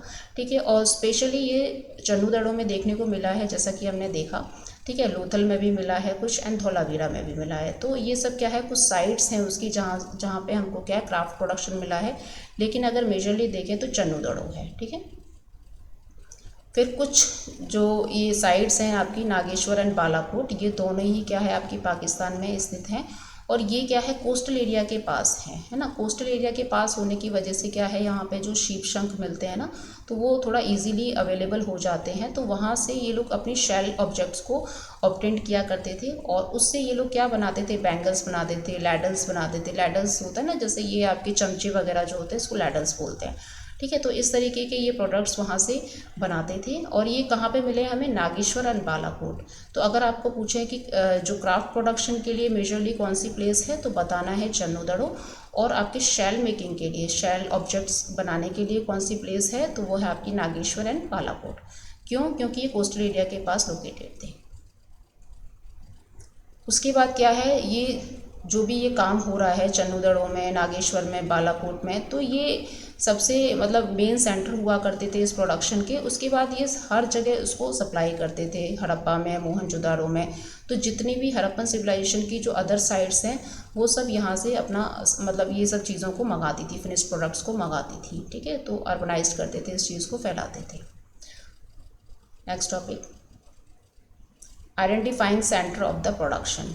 ये यहाँ पे बोल रहे हैं जो ये प्रोडक्शन हुआ है क्राफ्ट प्रोडक्शन का, तो इसके बारे में हमारे आर्कियोलॉजिस्ट को कैसे पता लगा कि मतलब यहाँ पे यही काम हुआ करता होगा। ठीक है, तो यहाँ पे जो क्राफ्ट प्रोडक्शन के कुछ एविडेंसेस मिले हैं, जैसे कि रॉ मटेरियल्स देखने को मिला है, जो उन्होंने रॉ मटेरियल्स मंगाया होगा जिससे वो सामान बनाते थे, तो वो बचा कुचा हुआ मिल गया है ना। स्टोन नोड्यूल्स मिले हैं, कुछ टूटे फूटे पत्थर मिले हैं, होल शेल्स मिले हैं, पूरे के पूरे जो शेल है वो वहाँ पे मिले हैं। ठीक है, कॉपर ओर मिला है। तो ये सब रॉ मटेरियल्स के अंदर आते हैं। टूल्स मिले हैं वहाँ पे, जिन टूल्स की मदद से वो सब ये सब बनाते थे, तो वो टूल्स भी वहाँ से मिले हैं। और हमें कुछ अनफिनिश्ड ऑब्जेक्ट्स भी वहाँ पे मिले हैं, जो काम उनके अधूरे रह गए, तो वो चीज़ें वहाँ पे क्या है मतलब बाकी की पड़ी हुई थी। और कुछ उन्होंने रिजेक्ट्स एंड वेस्ट, जैसे क्या है वो कुछ बना रहे हैं, फिर बनाते बनाते नहीं अच्छा लगा या नहीं वो बना पाए, या कुछ उनके मन में आया कि अरे नहीं इससे अच्छा और करेंगे, तो इस तरीके की चीज़ें भी हमें वहाँ देखने को मिली हैं। तो ऐसे जो मटेरियल्स हैं, तो ये जो एविडेंसेस मिल रहे हैं ना, इससे हमारे आर्कियोलॉजिस्ट ने ये पता लगाया कि यहाँ पे यही सब काम किया जाता था, क्योंकि ये सारी जो चीज़ें मिल रही हैं तो वहाँ पे काम ऑलरेडी हो चुका है तभी मिल रही हैं। ठीक है, तो जो वेस्ट है ना वो एक बेस्ट इंडिकेशन है क्राफ्ट वर्क का, क्योंकि क्राफ्टिंग जब भी हम करते हैं तो वेस्ट तो निकलता है ना। तो इसी वजह से क्या है, हमारे जो आर्कियोलॉजिस्ट हैं उन्होंने बोला है कि ये बहुत बड़ा एक हब रहा होगा क्राफ्ट प्रोडक्शन का। ठीक है, और बहुत सारे ऐसे मटेरियल्स भी थे, जैसे एक बड़ा उन्होंने कोई मटेरियल लिया और उसमें से क्या है जितना उन्होंने सामान बनाना था वो बना दिया, बाकी का जो वेस्ट हुआ करता था उससे भी वो और चीज़ें बना लिया करते थे। ये यहाँ पे देखिए, large waste pieces were used up for make the small objects, यानी जो एक बड़ा मतलब बड़ा एक साइज़ का रॉ मटेरियल है उसमें से जितना बनाना है बना के, और जो बच जाता है उससे भी वो छोटे छोटे ऑब्जेक्ट्स बना लिया करते थे। ठीक है, और ये सब क्या है, जो क्राफ्ट वर्क है ये हड़प्पा एंड मोहनजोदाड़ो में सप्लाई किया जाता था, तो वहाँ पे हमें देखने को मिला है। तो आज की वीडियो में इतना ही, मिलते हैं नेक्स्ट वीडियो में, तब तक के लिए धन्यवाद। Hello students, welcome to humanities classes. आज हम क्लास 12th की हिस्ट्री के चैप्टर 1 का पार्ट 5 कवर करेंगे। तो इसका पहला टॉपिक है स्ट्रैटेजीज़ फॉर प्रोक्योरिंग मटेरियल्स। तो यहाँ पे क्या है, हम लोगों ने देखा क्राफ्ट प्रोडक्शन के बारे में, लेकिन जो क्राफ्ट प्रोडक्शन का रॉ मटेरियल है वो ये कहाँ से लेते थे, कहाँ से खरीदते थे, इसके बारे में हम जानेंगे आज। ठीक है, यहाँ पे हम कुछ ये वेसल्स देख लेते हैं कॉपर एंड ब्रॉन्ज के। ये 4,500 साल पुराने वेसल्स हैं जो आज की डेट में ऐसी कंडीशन में पाए गए हैं। ठीक है, कुछ डैमेज भी हो गए हैं ये। तो यहाँ पे हम देखेंगे कि जो इनकी ट्रेडिंग सिस्टम के बारे में, रॉ मटेरियल्स जो है वो सारा का सारा तो नहीं मिल जाएगा इनकी साइट्स में, तो जो लोकली अवेलेबल है वो तो इसको यूज़ कर लेते थे, लेकिन जो रॉ मटेरियल नहीं है उसके लिए ये कहाँ से अपने ट्रेड कम्युनिकेशंस बना के रखते थे। ठीक है, तो जैसे हमने क्या देखा कि लोकली जो अवेलेबल है वो क्ले वगैरह तो उनको मिलता ही था, जैसे टेराकोटा है, लेकिन स्टोन है, टिम्बर है एंड मेटल्स वगैरह जो है ये बाहर से इंपोर्ट करते थे। तो ये सब चीज़ें हैं। टेराकोटा का जो हमें टॉय मिला है ना, एक बुलक कार्ट वाला, तो उससे हमें ये पता लगता है कि इनके जो ट्रेड है वो या तो लैंड रूट से होते थे या फिर जो रिवराइन रूट्स होते हैं ना उससे होते थे। ठीक है, तो यहाँ पे कुछ ऐसे एविडेंसेस देखने को मिले हैं। जैसे हम यहाँ पे अगर इसको देखें तो ये बुलक कार्ट है। ठीक है, यहाँ पे क्या है, आपका 2 बुल बने हुए हैं और पीछे जो कार्ट है उस पर सामान ले जाया जा रहा है। तो इससे पता लगता है कि ये लोग लैंड रूट्स को यूज़ करते थे। एंड यहाँ पे हम ये बोट देख सकते हैं। इस बोट में क्या है, कितने सारे लोग जो हैं चप्पू चला रहे हैं, मतलब बहुत बड़ी बोट है, और क्योंकि बहुत लॉन्ग डिस्टेंस में इनको जाना होता था। यहाँ पे एक हमें सील देखने को मिलती है जिसपे हमें क्या है, ये बोट बनी हुई मिली है। तो ये कुछ ऐसे एविडेंसेस हैं जहाँ से हमें देखने को मिलता है कि इनके जो ट्रेड कम्युनिकेशंस हैं वो किस माध्यम से होते थे। ठीक है, नेक्स्ट है materials from the sub continents and the beyond. तो जो ये मटेरियल्स लेकर आते थे सब कॉन्टिनेंट से, और बहुत दूर दराज से ये लोग लेकर आते थे, बहुत लॉन्ग इन्होंने अपने रिलेशंस बना रखे थे अपने अदर कंट्रीज़ के साथ, तो वो हम मटेरियल देखेंगे कि क्या क्या लेते थे। ठीक है, आगे यहाँ पे बोल रहा है कि क्राफ्ट प्रोडक्शन के लिए जैसे हमने 2 साइट्स देखी थी, नागेश्वर एंड बालाकोट। तो नागेश्वर एंड बालाकोट जो है, इसकी क्या है, इन्होंने एक्सपीडिशन से पता लगाया कि इस एरिया में बहुत ज़्यादा मात्रा में हमें शेल मिल सकता है ना। तो शेल कटिंग और शेल जो इसका क्राफ्ट में यूज़ होता था, तो उसके लिए क्या है, इन्होंने अपनी जो बसावट है वो भी वहीं पर ही बना ली, क्योंकि जहाँ पे आपके रॉ मटेरियल्स होते हैं, रिसोर्सेज होते हैं, तो उसके नियर बाई पड़ेगा। ठीक है, तो जिससे क्या है, आपका ट्रांसपोर्ट का खर्चा भी बच जाएगा। ओके, एंड यहाँ पे हमें एक स्टोन देखने को मिलता है, लैपिस लाउज़ली। ठीक है, ये आपका शोरतुगई से देखने को मिला है। शोरतुगई ये आपका अफगानिस्तान में पड़ेगा और बिल्कुल वेस्टर्न साइट है हड़प्पन सिविलाइजेशन की। तो लैपिस लाउज़ली क्या होता है, ये एक तरीके का ब्लू कलर का पत्थर होता है, बहुत शाइनिंग होता है, जैसे हमारे एस्ट्रोलॉजी में नीलम का पत्थर होता है ना, बहुत शाइनिंग होता है, तो ऐसे ही ये लैपिस लाउज़ली है, हम उसका सब्स्टिट्यूट बोल सकते हैं इसको। ठीक है, तो ये बहुत ही सुंदर पत्थर था। नेक्स्ट है कार्लेनियन के बारे में हमने पहले भी पढ़ा था। ये रेड हल्का ब्राउनिश कलर का पत्थर होता है। ठीक है, स्टेटाइट हम जानते हैं, ये सॉफ्ट क्ले होती है। तो हमें जो लोथल है ना, लोथल जो साइट है वहाँ से हमें क्या देखने को मिलता है, स्टेटाइट है, ठीक है, मेटल्स हैं और कार्लेनियन पत्थर है। ये 3 चीज़ जो है ये हमें लोथल से प्राप्त हुई हैं। तो यहाँ पे हम इसके कुछ पिक्चर्स देख लेते हैं। ये है आपका लैपिस लाउज़ली। अगर हम इसको फिनिश्ड गुड्स में कन्वर्ट करेंगे तो इससे हम क्या है, हार बना सकते हैं, अंगूठियाँ बना सकते हैं। ठीक है। तो ये इस पत्थर को क्या है क्राफ्ट प्रोडक्शन में यूज़ किया जाता था। ये आपका कालेनियन पत्थर है, ये ब्राउनिश एंड देखिए कितना शाइन कर रहा है ये। तो ऐसे पत्थरों को ये लोग यूज़ करते थे। नेक्स्ट क्या है, हमें एक तरीके की जैसे हमारे जो एक्सपीडिशंस थे, हड़प्पन एक्सपीडिशंस थे, तो ये क्या है निकल जाते थे एक तरीके से। ये बहुत रिस्क लेते थे, इनको ये डर नहीं था कि भाई हम कहीं निकल रहे हैं तो वहाँ पे हमें क्या क्या प्रॉब्लम्स फेस करनी पड़ेंगी। तो ये लोग क्या है बस अपने चीज़ों को कंप्लीट करने के लिए, अपने क्राफ्ट प्रोडक्शन के लिए कुछ ना कुछ ये सर्च करने के लिए निकल जाते थे। तो इनको एक एरिया मिला खेतरी रीजन जो कि राजस्थान में पड़ता है। तो वहाँ का जो कॉपर है वहाँ पर उन्होंने इसके भंडार देखे, मतलब कॉपर के भंडार देखने के बाद इनको लगा कि ये तो बहुत काम की चीज़ है, इनके साथ हमें अपने ट्रेड रिलेशन जो है वो बनाने चाहिए। तो हमारे एक्सपीडिशंस जो हैं वो लोकली लोगों के साथ क्या करते हैं, जो यहाँ के इनहेबिटेंट्स होते हैं उनके साथ फ्रेंडशिप कर लेते हैं और ट्रेड कम्युनिकेशंस बना लेते हैं। ठीक है। और ये लोग भी क्या लेते हैं, खेतरी रीजन वाले जो लोग हैं ये वहाँ से बीड्स वगैरह लेते हैं, माइक्रो बीड्स जो हैं। तो ये सब चीज़ें हड़प्पा से आ रही हैं और हड़प्पा में क्या जा रहा है, यहाँ से कॉपर जा रहा है। तो ये सारे एविडेंसेस हमारे आर्कियोलॉजिस्ट को मिला है इस तरीके से। आगे देखते हैं।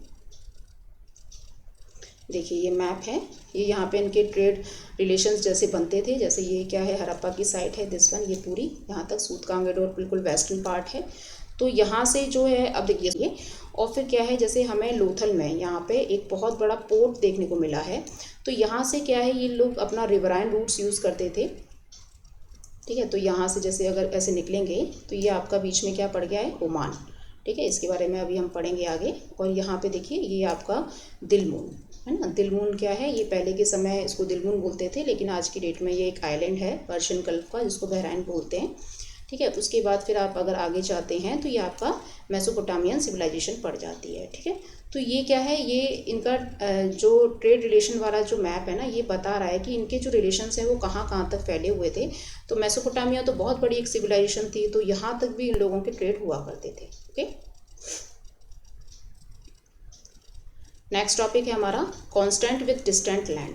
तो इनके जो व्यापार के लिए दूर दराज से जो इनके कॉन्टैक्ट बने हुए थे उसके बारे में देख लेते हैं। ठीक है। तो यहाँ पे जैसा कि अभी हमने देखा ये ओमान वाला एरिया है, ये वाला दिस है ना। ओमान को मगन बोलते थे पहले। तो यहाँ से क्या है ये लोग कॉपर को इम्पोर्ट करते थे। ठीक है। कॉपर वैसे तो क्योंकि उस समय पे क्या है कॉपर सिविलाइजेशन ही थी ये पूरी हड़प्पन सिविलाइजेशन, तो इतनी मात्रा में कॉपर वहाँ पे पाया जा रहा है। तो ये लोग ऐसा नहीं है कि सारा का सारा कॉपर हमारे इंडिया में ही आ रहा है, बाहर से भी ये लोग इम्पोर्ट करते थे। ठीक है। और उससे फिर अपने टूल्स बनाते थे, जो भी ये चीज़ें बनाते थे, तो कॉपर उसमें मोस्ट इम्पॉर्टेंट पार्ट हुआ करता था। उसके बाद क्या है, हाँ ओमान वाले जो है ये इनसे क्या लेते थे, ये ओमान वाले देखिए ये कंटेनर देखिए आप, ये एक जार है जो ओमान में पाया गया है, लेकिन ये जो जार है ये आपके हड़प्पन सिविलाइजेशन का बना हुआ है। इस पर जो देखिए ये जो बना हुआ है ना दिस वन, ये इनके साइंस हैं जो अभी हमने स्क्रिप्ट में देखे थे, अभी तक इसके बारे में पता नहीं लग पाया है कि क्या लिखे गए। तो इससे क्या है ये जो साइन ये दर्शाते हैं कि कहाँ से ये चीज़ आ रही है, कौन सी सिविलाइजेशन की है ये चीज़।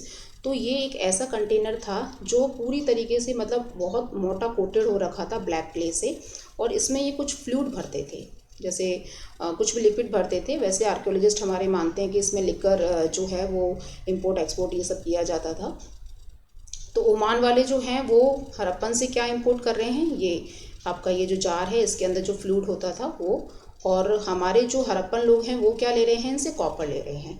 तो इनका जो कॉपर था ना उसमें क्या था, निकल के कुछ ट्रेसेस मिले हैं। निकल क्या होता है, एक तरीके का ऐसा एलिमेंट है जो क्या कहते हैं एलॉय होता है कॉपर को स्ट्रेंथ देने के लिए। ठीक है। इसको मिक्स करके बनाया जाता है कॉपर के अंदर। तो ऐसे कुछ एविडेंसेस से ये पता लगता है कि इनकी ट्रेड जो है वो काफ़ी बड़ी मात्रा में रही होगी। ओके। नेक्स्ट आगे देखते हैं। ये मैंने बता दिया आपको हड़प्पन जार के बारे में, है ना। ये आपके ओमानी साइट्स में पाया गया है। यहाँ पे लिक्विड कुछ रहता था, फिल रहता था, और बहुत ही मोटी क्ले से ये कोटेड रहा करता था। क्योंकि देखिए मोटी क्ले का मतलब क्या है, जैसे हमारे नॉर्मल पॉट्स जो होते हैं ना, तो वो क्या करते हैं जैसे गीले होते हैं तो उसमें से पानी एवोपरेट हो जाता है। तो धीरे धीरे अगर आप मटके में पानी भरोगे तो कुछ दिनों के बाद वो अपने आप ही कम होने लग जाएगा, क्योंकि वो मिट्टी नॉर्मल होती है और वो पानी को एवोपरेट कर देती है। लेकिन इसको इसलिए किया गया था क्योंकि इसके अंदर जो भी मतलब आपका जो लिक्विड है वो बाहर ना जा सके। ठीक है।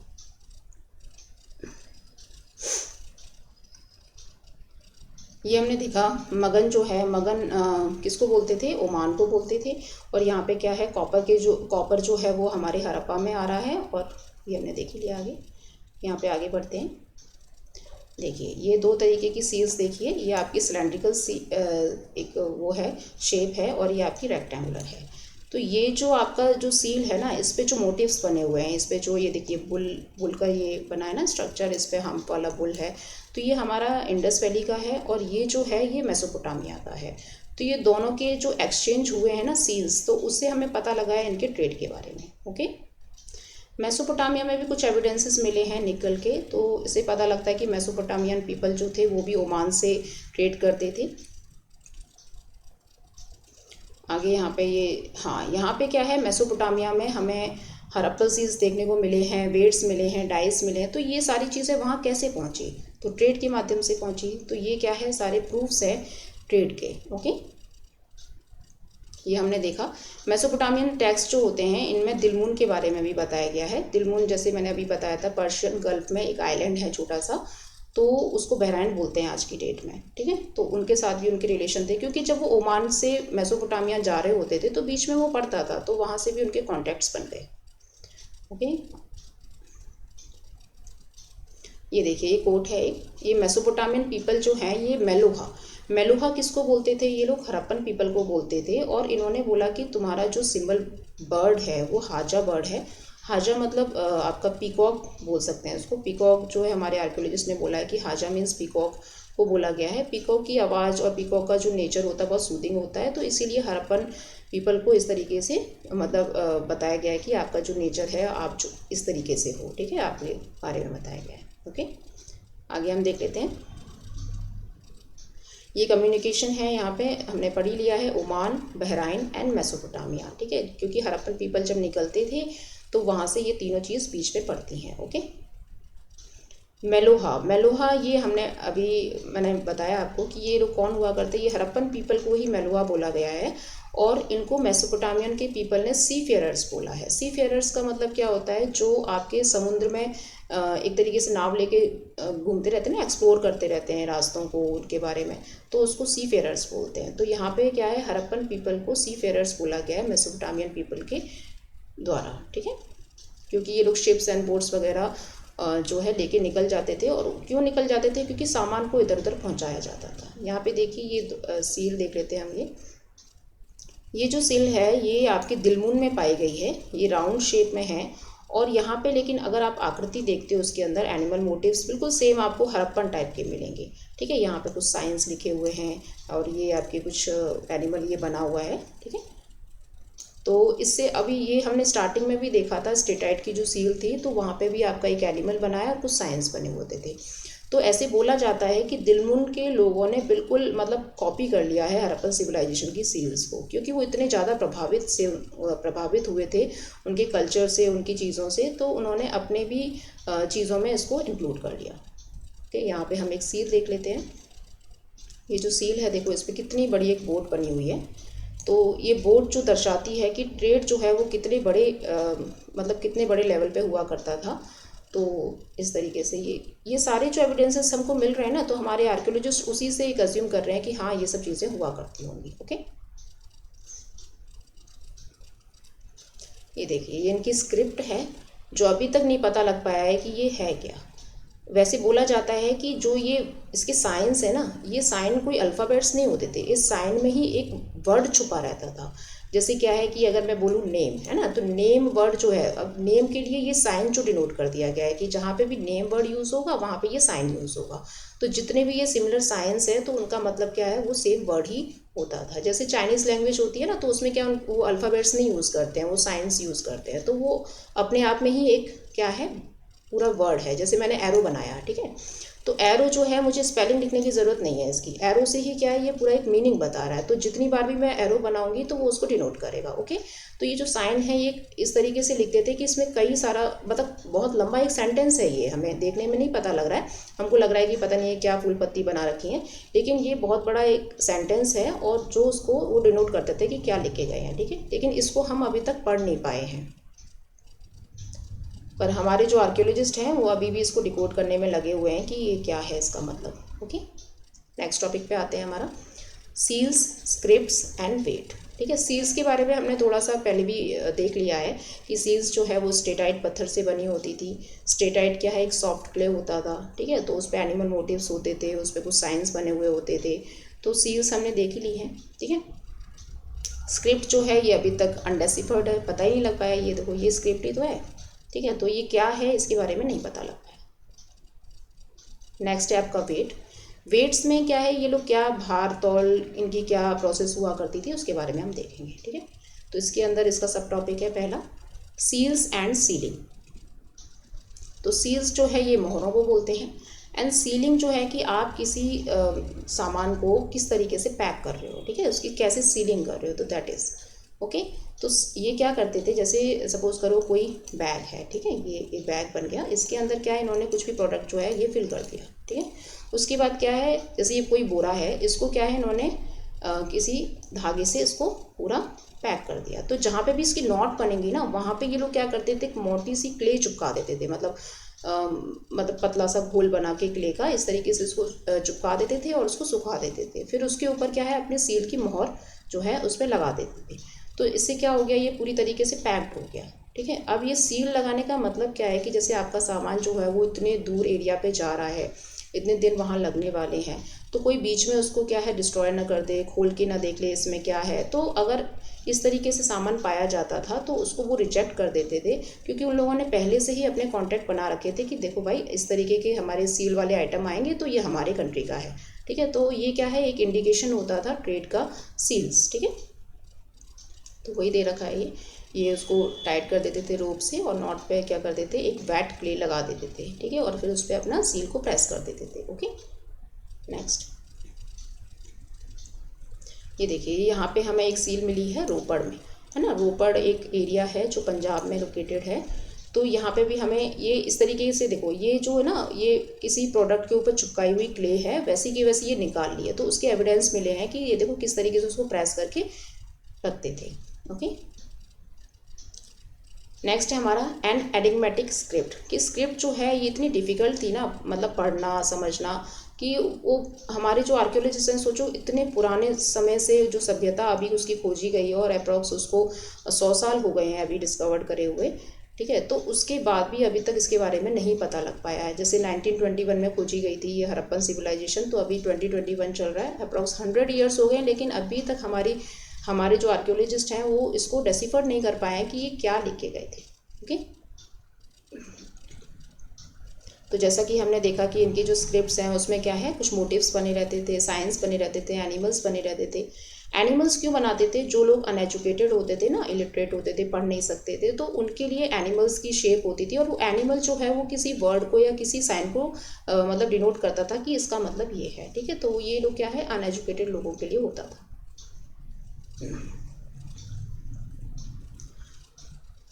मोस्ट इंस्क्रिप्शंस जो हैं ये तो शॉर्ट में मिले हैं, मतलब छोटे छोटे, जैसे अभी हमने पहले भी देखे थे इसके, यहाँ पे जो इसके साइंस वगैरह देखे थे, तो इसमें क्या है, बहुत छोटे छोटे इंस्क्रिप्शंस, जैसे ये अगर हम देखें तो देखिए ये सारी की सारी सील्स हैं, डिफरेंट डिफरेंट सारी सील्स हैं छोटी छोटी। तो इनको हम क्या बोलेंगे, छोटे इंस्क्रिप्शंस हैं, मतलब इस पर क्या है, कुछ ही जो साइंस हैं वो बने हुए हैं, ठीक है। लेकिन जो सबसे बड़ा जो आपका इंस्क्रिप्शन मिला है ना, वो 26 साइंस का मिला, ये सबसे लॉन्गेस्ट है अब तक का, ठीक है। तो इसको क्या है, सबसे लॉन्गेस्ट इंस्क्रिप्शन में कंटेन किया गया है, क्योंकि इसमें 26 साइंस हैं, ओके। क्योंकि बाकियों में तो वही 7-8 है, ठीक है, लेकिन इसमें क्या है 26 साइंस हैं, जो ये दर्शाता है कि बहुत ही लंबा इंस्क्रिप्शन रहा होगा, ओके। और ये क्या है, अल्फ़ाबेटिकल नहीं होते थे, मैंने अभी आपको बताया कि अल्फ़ाबेट्स में नहीं होते थे। वो साइन जो होता था ना, वो साइन का कुछ मीनिंग होता था, तो वो क्या है, किसी वोवल या किसी कॉन्सोनेंट को क्या कर रहा है, डिनोट कर रहा है कि हाँ भाई इसका मतलब ये होता है, ठीक है। तो अप्रॉक्स जो है इतने साइंस हैं, 375 से लेके 400 अप्रॉक्स इतने साइंस जो है वो हड़प्पन सिविलाइजेशन में पाए गए हैं, कि इतने साइंस का अलग अलग मीनिंग रहा होगा, ठीक है। और ये जो इनकी स्क्रिप्ट है ये राइट से लेफ्ट लिखी जाती थी, ठीक है, ऐसे ही इस तरीके से लिखते थे, जैसे उर्दू को खरोष्टी को लिखते हैं ना, ऐसे इस यहाँ से स्टार्ट करते थे और यहाँ पे ख़त्म करते थे, ठीक है।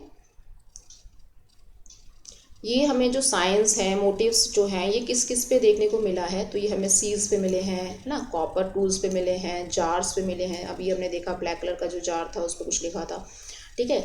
कॉपर पे है, टेराकोटा टैबलेट्स हैं।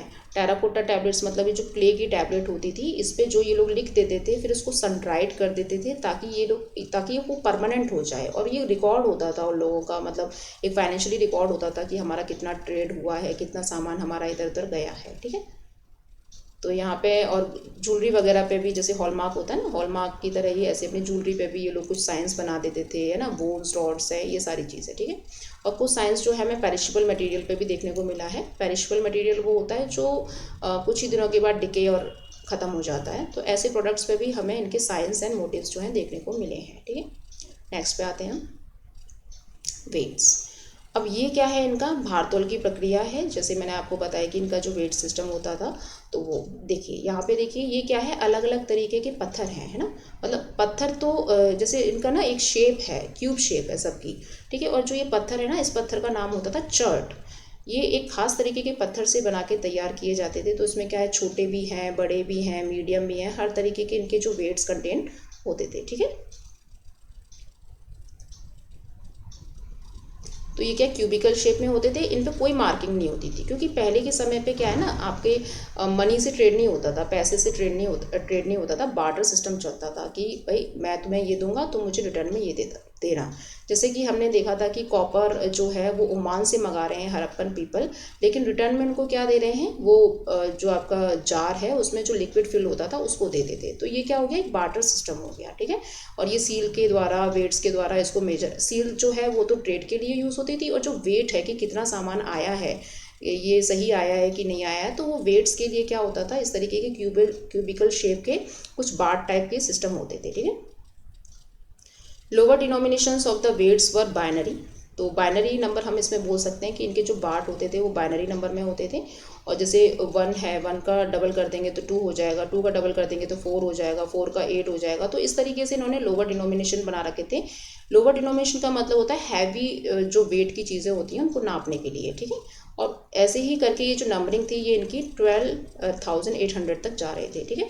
उसके बाद क्या है, हायर जो डिनोमिनेशन थे, ठीक है, जहाँ पे स्मॉल वेट मतलब मेजर किया जाता था, तो उसमें आपकी ज्वेलरी हैं, बीड्स हैं, तो इनके लिए डेसिमल्स को यूज़ करते थे। तो ये इनकी क्या है, 2 तरीके की जो वेट प्रोसेस होते थे। तो हमने बता दिया कि ये लोअर डिनोमिनेशन के लिए बाइनरी है और हायर डिनोमिनेशन के लिए डेसिमल वाला है। ठीक है। और यहाँ पे क्या है, कुछ मेटल पैन्स भी पाए गए हैं, स्केल्स भी पाए गए हैं कोई चीज़ को मेजर करने के लिए। ओके। यहाँ पे हम एक क्वेश्चन देख लेते हैं।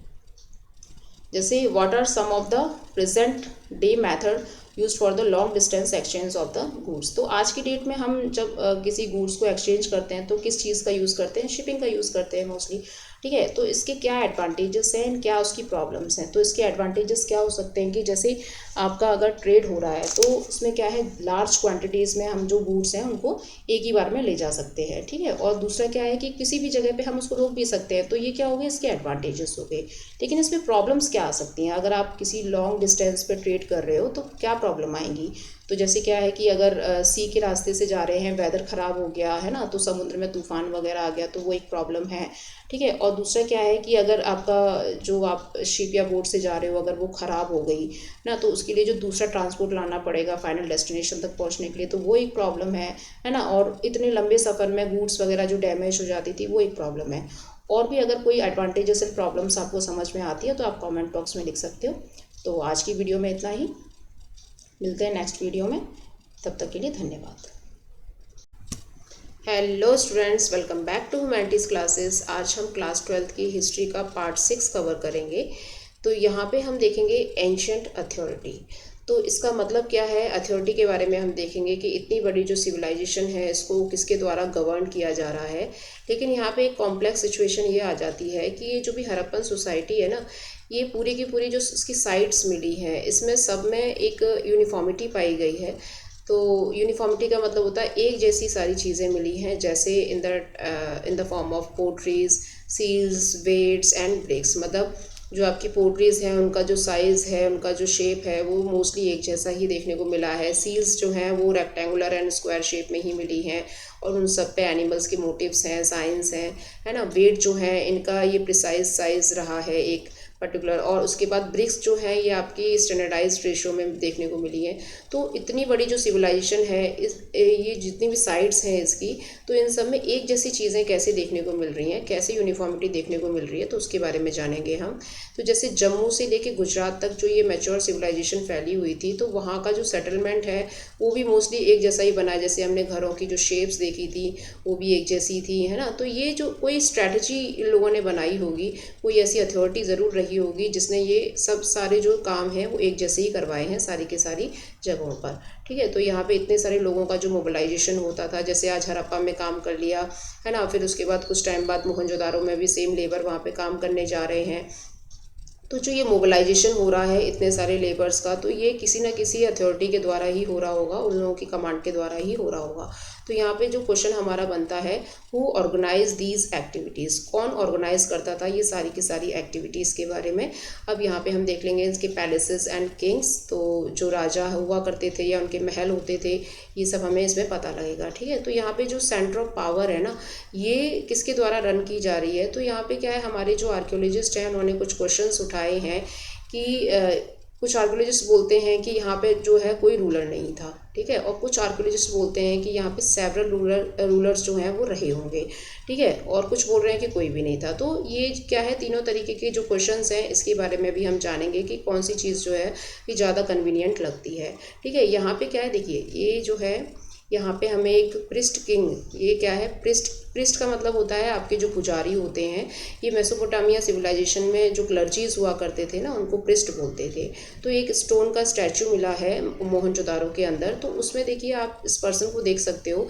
ये आपको एक ऐसा लग रहा है कि कोई अथॉरिटी ज़रूर है, कोई एक रूलिंग पावर है ये। तो इसने क्या है, अपने जो हेड है उस पर मतलब ये बेल्ट पहन रखी है ना, एक तरीके से, और ये क्लीन बियर्ड है इसका, और यहाँ पे एक शॉल टाइप इसने डाल रखी है, वो भी कितना डेकोरेटिव है, ये एमुलेट पहन रखा है।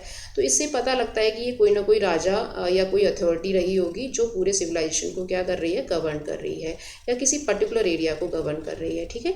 तो यहाँ पे ये प्रिस्ट किंग जो है, ये वर्ड जो निकला है ना, ये इसलिए निकला है क्योंकि मेसोपोटामिया सिविलाइजेशन में जो आपके प्रिस्ट हुआ करते थे वो एक रूलिंग क्लास में हुआ करते थे, वो कोई एरिया को कमांड कर रहे होते थे।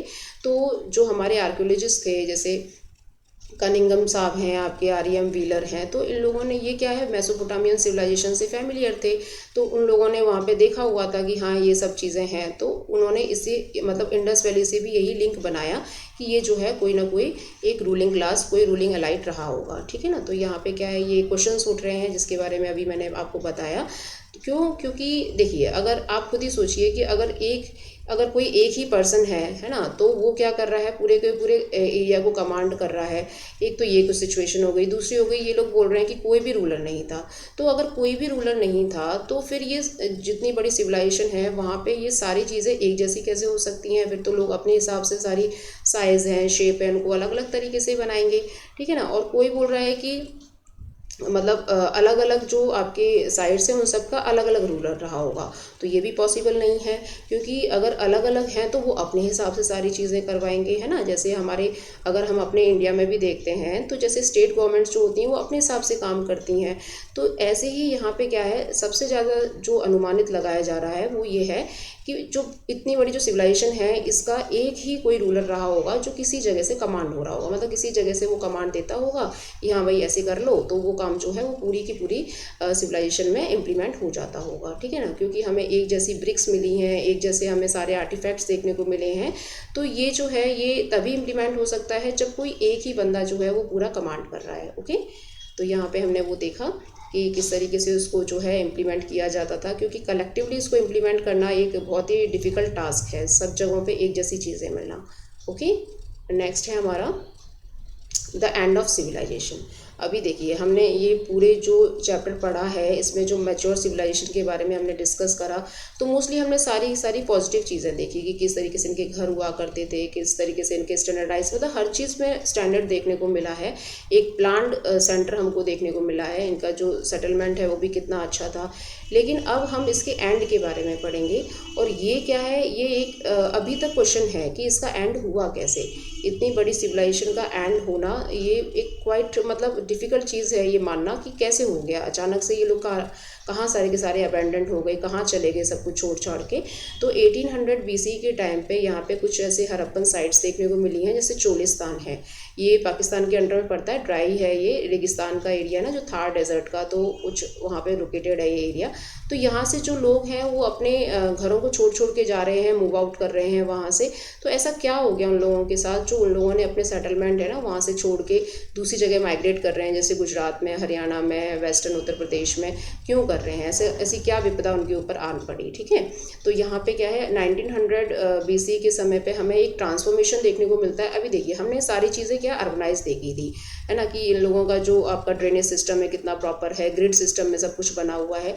तो ये लेकिन यहाँ पे क्या है जो इनका ट्रांसफॉर्मेशन होगा ना वो अच्छी तरीके से मतलब अच्छी साइड में नहीं जा रहा है, नेगेटिव साइड में जाएगा, कि जैसे ये लोग अर्बनाइज चीज़ों को यूज़ करते थे लेकिन अब ये रूरल पे आ जाएंगे, मतलब जो स्टैंडर्ड वगैरह सब खत्म हो जाएगा। ठीक है, इनका जो ट्रांसफॉर्मेशन हुआ है ना वो नेगेटिव साइड में हो गया। ठीक है, तो धीरे धीरे हम क्या देखेंगे कि इनके जो मटेरियल कल्चर है वो डिसअपियर होने लग जाएंगे। जैसे हमने देखे थे वेट्स जो हैं इनका एक अलग ही साइज़ होता था, है ना, सील्स जो हैं ये देखने को मिली है हमें। तो इसके बारे में यहाँ पे जो है बताया गया है कि इनका जो सेटलमेंट है वो किस तरीके से बेकार होता चला जाता है। देखिए यहाँ पे जो है इनकी पोट्रीज एंड बीड्स हैं, है ना, तो इसमें भी क्या ट्रांसफॉर्मेशन आता है, मतलब बिल्कुल रफली ये लोग बनाने लग जाते हैं। यहाँ पे इनकी जो पोट्रीज का साइज़ है ये हमने देखा, है ना, ये आपका ब्रिक्स का साइज़ है। तो जो ये ब्रिक्स देखने को मिली हैं 4:2:2 जो मैंने आपको बताई थी, तो इनकी चाहे मतलब जो थिकनेस है वो बिल्कुल सेम मिलेगी इनकी, है ना, उनकी लेंथ ब्रेथ जो है सेम मिलेगी। तो ये ऐसा क्यों देखने को मिला, और वो भी सारे के सारे साइट्स में सेम चीज़ें देखने को मिल रही हैं। ये देखिए ये एक साइट है हरप्पन वैली की, तो ये देखो किस तरीके से ये पूरा डिस्ट्रॉय हो चुकी है। ठीक है, तो ये जो चीज़ें यहाँ पे बताई जा रही हैं, यहाँ पे आप सील्स देखेंगे तो ये देखिए ये सील्स भी जो हैं ये आपकी क्या हो रहा है, पूरा का पूरा मतलब एक स्क्वायर शेप में है और सब पे एनिमल्स बने हुए हैं और सब पे कुछ साइंस बने हुए हैं, मतलब एक जैसी ही देखने को मिल रही हैं। ठीक है, तो यहाँ पे यही क्वेश्चन उठता है कि किस तरीके से जो चीज़ें हैं वो बाद में फिर ख़राब होने लग जाती हैं। ठीक है, और जैसे लॉन्ग डिस्टेंस ये ट्रेड किया करते थे तो वो छोड़ दिया इन लोगों ने, है ना, वेट सील्स हमने डिस्कस कर लिया। राइटिंग्स जो ये किया करते थे वो भी इन लोगों ने मतलब बहुत कम कर दी या छोड़ ही दी एक तरीके से। और क्राफ्ट स्पेशलाइजेशन जो हमने चन्नू दड़ो और नागेश्वर बालाकोट में देखा था वो भी डिसअपियर होने लग गया। ठीक है ना, तो मतलब लोगों का जो रुझान है ना वो अब अच्छी चीज़ों से हटके मतलब एक नॉर्मल लाइफ में उनका आ जाता है। ठीक है ना, तो उनके जो हाउस का जो कंस्ट्रक्शन हुआ करता था, जो हमने पढ़ा कि प्रॉपर तरीके से ये लोग घर बनाते थे, उसमें कोई विंडो नहीं होती थी, प्राइवेसी का बहुत ध्यान रखते, तो ये सब जो सारी टेक्निक्स हैं ये भी ख़त्म होने लगी थी। ठीक है, तो यहाँ पे जो है ये इनका जो कल्चर है वो मतलब नीचे जा रहा है, मतलब ऊपर नहीं जा रहा है। ट्रांसफॉर्मेशन होना चाहिए तो कुछ एडवांस होना चाहिए, पर ये नीचे जा रहा है। ठीक है, तो इसी टाइम को हम क्या बोलेंगे, लेट हड़प्पन कल्चर बोलेंगे। मतलब लेट जो हड़प्पन सिविलाइजेशन का जो टाइम है ना वो 1900 BC के बाद का समय रहा है। ठीक है, यहाँ पे हम जो ये चेंजेस हमने देखे, यहाँ पे अभी देखो यहाँ पे क्या अनुमान लगाया जा रहा है कि ये लोग जो है ये क्यों ट्रांसफॉर्म कर रहे हैं, क्यों वहाँ से जा रहे हैं। तो कुछ लोगों ने प्रेडिक्ट किया है, मतलब एज्यूम किया है एक तरीके से कि या तो क्लाइमेटिक कंडीशंस हो गई होंगी, चेंज हो गई होंगी, है ना, मौसम जो है वो ख़राब होने लग गया होगा तो उन्होंने माइग्रेट कर लिया एक जगह से दूसरी जगह, या डिफॉरेस्टेशन की वजह से फ्लड वगैरह आ गई होगी वहाँ पे, है ना, ये फ्लड्स है। और आपके जो इनकी शिफ्टिंग हुई है ये वहाँ पे नदियाँ सूख गई होंगी, है ना, और वहाँ पे लैंडस्केप में चेंजेस आ गए होंगे। तो ये सब क्या है, सारे के सारे अजम्पशन किए जा रहे हैं कि ऐसा हुआ होगा, इसीलिए इन लोगों ने यहाँ से मूव ऑन करना मतलब मूव आउट करना शुरू कर दिया। ठीक है, तो यहाँ पे ये चीज़ें बताई गई हैं, सर्टेन सेटलमेंट्स जो हैं वो किस तरीके से ख़त्म होते जा रहे थे, और इन्होंने मैच्योर सिविलाइजेशन को पूरी तरीके से डिस्ट्रॉय करना शुरू कर दिया था वहाँ के लोगों ने। तो या तो ये हो सकता है कि लोगों की डेथ हो गई होगी वहाँ पे कुछ लोगों की, और जो बचे कुचे होंगे वो वहाँ से मूव कर गए होंगे क्योंकि चीज़ें जो है वो उनके हिसाब से सेट नहीं बैठ पा रही होंगी। ठीक है, अब यहाँ पे हमने जो शिफ्टिंग देखा, अब देखिए यहाँ पे बता रहा है कि जो उनका स्टैंडर्डाइज्ड वेट्स होते थे, जो उनका सिस्टम होता था ना, वो कैसे शिफ्ट होता है स्टैंडर्डाइज से लोकल चीज़ों में, है ना। लोकल मतलब अपने हिसाब से बनाए जा रहे हैं। तो अभी अपने हिसाब से क्यों बना रहे हैं, या तो उनकी रूलिंग क्लास ख़त्म हो गई है तो लोग जो है अपनी मनमर्जी कर रहे हैं। ठीक है, लेकिन रूलिंग क्लास ख़त्म होने से क्या है, लोगों में मतलब इतना चेंज कैसे आ गया कि वो लोग वहाँ से निकल के और दूसरी जगह जाने लग गए, और ये सारी चीज़ें हमें देखने को मिलती हैं। ठीक है, यहाँ पर हम एक सोर्स देख लेते हैं, ये देखिए अब देखो ये यहाँ पे क्या है, हमारे जो आर्कियोलॉजिस्ट हैं ये यहाँ पे एज्यूम कर रहे हैं कि ऐसे कुछ एविडेंसेस मिले हैं जहाँ पे इन्वेजन के कुछ एविडेंसेस हैं, है ना। तो इन्वेजन का मतलब होता है आक्रमण कर देना, किसी पे इन्वेड कर देना। तो यहाँ पे एक डेडमैन लेन मिली है। डेडमैन का मतलब होता है मरे हुए लोगों की जो कंकाल वगैरह होते हैं ना, ये देखिए यहाँ पे, ये यहाँ पे क्या है, एक बहुत नैरो स्ट्रीट मिली है। तो उस स्ट्रीट में क्या देखने को मिला है कि लोगों के कंकाल मिले हैं। तो यहाँ पे क्या है, जैसे वो उनके जो नालियाँ हुआ करती थी ना, बहुत पतली हुआ करती थी, तो वहाँ पे क्या है कि ये जो स्ट्रीट है इसमें जो स्केलेटन्स हैं, तो उसमें क्या है, एक मानव कंकाल जो है उसकी खोपड़ी मिली है ना, थोरेक्स का पार्ट मिला है। थोरेक्स जो आपकी चेस्ट पार्ट होता है ना, इसको बोलते हैं, है ना, अपर आर्म का जो पार्ट मिला है। तो इससे इन लोगों ने क्या है, एक आइडिया लगाया है कि यहाँ पे इन्वेड हुआ होगा। और ये जो इन्वेड है ये किसने किया है, मतलब यहाँ पे बताया जा रहा है आर्यंस के द्वारा इन्वेड हुआ है ना, आर्यंस, क्योंकि इसके बाद की जो सिविलाइजेशन आएगी वो हमारी आर्यन कल्चर ही आएगी। आर्यंस लोग जो है हमारे इंडिया के अंदर आते हैं। तो ये जो है हमारे जॉन मार्शल साहब जो हैं ये ऐसे बता रहे हैं कि ऐसे इन्वेड उनके ऊपर हुआ है, क्योंकि कुछ ऐसे एविडेंसेस मिले हैं, जैसे 16 लोगों के जो स्केलेटन्स हैं वहाँ पे मिले हुए हैं, और उन लोगों ने ऑर्नामेंट्स वगैरह पहने हुए हैं, और ये मोहनजोदारो से मिले हैं ऐसे एक्सकवेशन के टाइम पर। ठीक है, ऐसे ही आर.एम. व्हीलर भी बताते हैं कि जो आपके ये डायरेक्टर जनरल रहे हैं ASI के, ठीक है, 1947 में, तो इन्होंने भी कोरिलेट किया है जॉन मार्शल को कि हाँ ऐसा ही हुआ होगा, क्योंकि आर्यंस जो आए हैं उन्होंने, ये इनको फोर्ट डिस्ट्रॉयर बोला जाता है। ये मतलब जो आर्यंस थे इनको फोर्ट डिस्ट्रॉयर बोला जाता है। तो आगे हम देखेंगे कि मोहनजोदारो के ऊपर जो मैसेकेर हुआ है, जो मैसेकेर का मतलब होता है एक बड़े लेवल का जो हत्याकांड हुआ है, तो वो किसने किया है, आर्यंस ने किया है, क्योंकि उनको अपना सेटलमेंट करना था, इसीलिए उन लोगों ने मोहनजोदारो के लोगों को मारना शुरू कर दिया। तो ये सब क्या है, अभी देखिए इसमें कुछ भी इन लोगों को श्योर नहीं है कि ऐसा ही हुआ होगा, कुछ ऐसे एविडेंसेस मिल गए हाथ में तो उसके हिसाब से इन्होंने बता दिया। ठीक है, लेकिन यहाँ पे एक पर्सन आते हैं जिनका नाम होता है GF टेल्स। ये ऐसे बोलते हैं, ये 1960s के समय पे आते हैं, ये बोलते हैं कि जो एविडेंस मिला है ना मैसेकेर का, वो हड़प्पन सिविलाइजेशन के समय का नहीं है। उन्होंने बताया कि बाद में जो उसकी सेटलमेंट हुई होगी ना, तो उन लोगों की जो डेथ हुई होगी वहाँ पे कोई मैसेकेर हुआ होगा, तो उसकी वजह से उनकी जो बॉडी है, उनके जो स्केलेटन्स हैं वो पाए जा रहे हैं वहाँ पे, लेकिन ये हड़प्पन के टाइम के नहीं हैं। तो ये क्या है, इस तरीके से क्लैरिफिकेशन देते हैं। तो ये सब हमें जो सोर्सेज मिल रहे हैं ना, इसमें इनको खुद भी नहीं पता है कि हम रियलिटी में मतलब सच बोल रहे हैं कि नहीं, क्योंकि कुछ एविडेंसेस के हिसाब से ये अज्यूम किए जा रहे हैं। ठीक है ना। नेक्स्ट टॉपिक आता है हमारा डिस्कवरिंग द हड़प्पन सिविलाइजेशन। अब यहाँ पे क्या है ना, डिस्कवरी शुरू होती है हड़प्पन सिविलाइजेशन की। तो जैसे हमें पता है कि हमने स्टार्टिंग में भी देखा था कि किस तरीके से वहाँ पे एक रेलवे ट्रैक बन रहा था। तो वहाँ पे क्या है, खुदाई के समय पे बहुत सारी जो ब्रिक्स हैं वो सेम साइज़ की मिल रही थी, है ना। तो पहले तो क्या है कि एक दो ईंटें मिली तो लोगों ने ध्यान नहीं दिया, फिर ईंटें मिलती जा रही हैं तो उन्होंने रॉबरी करना शुरू कर दिया। लेकिन जब ये काम चल रहा था तो उसमें जो चीज़ें मिल रही थी, तो हमारे ये कनिंगम साहब जो हैं, ठीक है, ये बोलते हैं कि किस तरीके से भाई ये एक जैसी जो ईंटें मिल रही हैं, क्या कारण है इसका। ठीक है, तो इनको वहाँ पे थोड़ा सा कन्फ्यूजन होता है कि कुछ ना कुछ ऐसा दफन है इसकी ज़मीन में, हड़प्पा की ज़मीन में, जो मतलब हमें जानना चाहिए। ठीक है ना। तो क्योंकि वहाँ पे क्या है, कुछ ऐसे स्ट्रेंज आर्टिफैक्ट्स देखने को मिल रहे हैं, जैसे क्या है कि जैसे फ्लड के द्वारा जो चीज़ें बह के आ जाती हैं, जैसे आपका एक तो प्रोसेस होता है इरोजन और एक होता है डिपोजिशन। ठीक है, तो चीज़ें इरोड होके कहाँ डिपॉजिट हो रही हैं।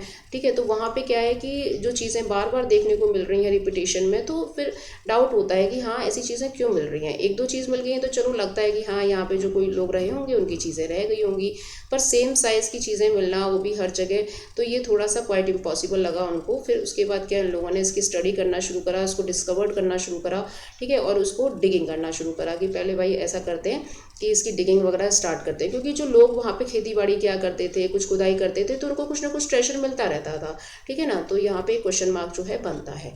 अब यहाँ पे कनिंगम जी को क्या कन्फ्यूजन होता है, इनका नाम है पूरा अलेक्जेंडर कनिंगम, जो हमारे ASI के फर्स्ट डायरेक्टर जनरल थे। ठीक है, तो ये आते हैं 19वीं सेंचुरी में, और इन्होंने जो इंडिया की हिस्ट्री देखी थी ना, वो क्या देखी थी कि मतलब हमारा जो हिस्टोरिक कल्चर है वो गंगा वैली सिविलाइजेशन के समय से है। मतलब जब गंगा का ओरिजिनेशन हुआ था तो उसके आसपास जो हमारे शहर बसे थे, जैसे मगधा वगैरह है ये सब, तो वहीं से हमारा ओरिजिनेशन है। ठीक है, लेकिन बाद में इनको पता लगता है कि वहाँ से नहीं है, इससे भी बहुत हजारों साल पहले जो इंडिया के अंदर एक सिविलाइजेशन रही है, जो जिसके बारे में हमें नहीं पता है, हम मिसिंग कर रहे हैं कुछ, ठीक है। तो यहाँ पे क्या है, जब ये स्टडी कर रहे होते हैं तो 6th सेंचुरी BC के समय की यहाँ पे बुद्धिस्ट कुछ डॉक्यूमेंट्स उन्होंने पढ़े थे, ठीक है। तो वहाँ पे क्या है, डॉक्यूमेंट्स वगैरह पढ़ने के बाद इनको पता लगा कि हाँ भाई कुछ ना कुछ पीछे की चीज़ें जो हैं वो हमसे छूट रही हैं।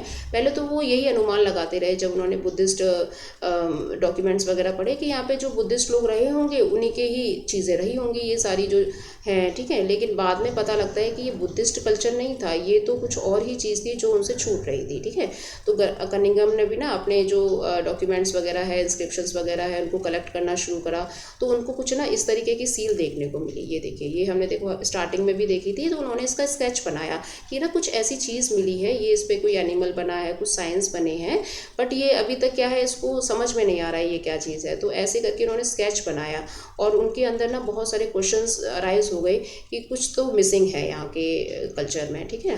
तो यहाँ पे जो इसके आर्टिफैक्ट्स मिल रहे थे 19th सेंचुरी में ना, तो उसके द्वारा भी इनको पता लग रहा था कि we have to study about that, ठीक है। तो ऐसे करके यहाँ पे हमने देखा, ये हमने डिस्कस कर ही लिया है कि किस तरीके से कनिंघम को लगा कि गंगा वैली सिविलाइजेशन से ही हमारे भारत का ओरिजिनेशन हुआ है, लेकिन ऐसा नहीं था, ठीक है। इसका जो सिग्निफिकेंस है वो हमारे हड़प्पा ने बता ही दिया कि नहीं भाई मैं हूँ पहले से, ठीक है। तो ऐसे तो आज की वीडियो में इतना ही, मिलते हैं नेक्स्ट वीडियो में, तब तक के लिए धन्यवाद। Hello students, welcome to humanities classes. आज हम क्लास 12th की हिस्ट्री के चैप्टर 1 का पार्ट 7 कवर करेंगे। तो हमारा पहला टॉपिक है a new old civilization. New old का मतलब क्या है कि ये इतनी ओल्ड सिविलाइजेशन थी, लेकिन इसकी जो डिस्कवरी है वो सबसे लास्ट में हुई है, सबसे न्यू है वो, ठीक है, लेटेस्ट है। तो ये हमारी जो ओल्ड सिविलाइजेशन है ये कौन से टाइम की है, हमारी 2600 BC टू 1900 BC के टाइम की है, ठीक है। लेकिन इसकी जो डिस्कवरी है वो अभी 20th सेंचुरी में हुई है, तो इसीलिए हम इसको क्या है, न्यू सिविलाइजेशन भी कंसिडर कर सकते हैं, ठीक है। तो यहाँ पे क्या है, बता रहे हैं कि हमारे जो आर्कियोलॉजिस्ट रहे हैं, एक का नाम है दयाराम साहनी और दूसरे हैं हमारे राखलदास बैनर्जी। ये दयाराम साहनी और राखलदास बैनर्जी, ये क्या है, इन्होंने जो दयाराम साहनी है इन्होंने क्या किया था कि जो हड़प्पा का एक्सकवेशन ना दयाराम साहनी ने ही करवाया था 1921 में। और उसके बाद फिर आते हैं आपके राखलदास बैनर्जी, ये मोहनजोदारो का एक्सकवेशन करवाते हैं। लेकिन ये किसके टीम मेंबर हैं, ये जॉन मार्शल के टीम मेंबर हैं। जॉन मार्शल कौन है, ये डायरेक्टर जनरल रहे हैं 1924 में ASI के, ठीक है। ये अपने काम में बहुत ही ज़्यादा प्रोफेशनल थे, बहुत ही इंटेलिजेंट थे ये, और इन्होंने इंडियन आर्कियोलॉजी में एक मेजर चेंज ये लेकर आए थे, ठीक है। तो यहाँ पे जो एक्सकवेशन हुआ था, अब देखिए जैसे हमने देखा कि हड़प्पा में जैसे रेलवे ट्रैक वगैरह बन रहा था, तो वहाँ पे जो ब्रिक्स की रॉबरी हो रही थी, तो वो चीज़ सर्चिंग में ही मतलब खंडित हो जाती है। हड़प्पा की जो साइट्स हैं वो सर्चिंग में ही चली गई, तो आधे से ज़्यादा साइट जो है वो ऐसी एक्सप्लॉइट हो गई। लेकिन जो बड़ी कामयाबी है वो राखलदास बैनर्जी के हाथ में लगती है, वो उनको पूरा का पूरा एक शहर दफन मिल जाता है, मोहनजोदारो। इसीलिए सबसे ज़्यादा जो हमको आर्टिफैक्ट्स हैं, जो भी हमारे ये सारी जो चीज़ें हमें देखने को मिली हैं, सील्स है, पोट्रीज़ है ना, बीड्स हैं, वेट्स वगैरह हैं, ये मोस्टली हमको मोहनजोदारो में देखने को मिली हैं।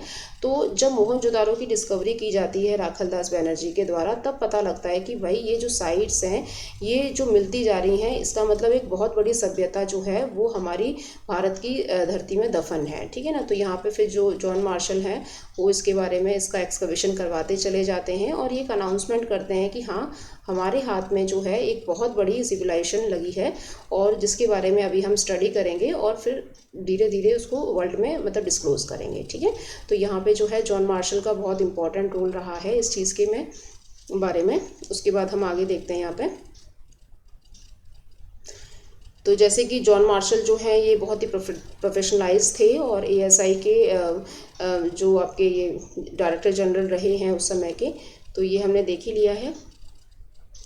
उसके बाद आते हैं हम यहाँ पे। लेकिन जब ये एक्सकवेशन करवाते हैं ना, तो ये हॉरिजॉन्टल यूनिट्स में करवाते हैं। हॉरिजॉन्टल यूनिट्स का मतलब क्या होता है कि जैसे आप अगर किसी चीज़ की खुदाई करवा रहे हो, तो इतने से लेकर इतनी लेयर, मतलब इतना जो एरिया है, जैसे ये वाला पूरा एरिया है, यहाँ पे हमने क्या किया, इसमें जो भी सामान मिलेगा ना, तो वो हमें क्या हो जाएगा, हम इसके बारे में पता लगा सकते हैं कि ये कितना पुराना है। तो ये हो गया हॉरिजॉन्टल यूनिट्स।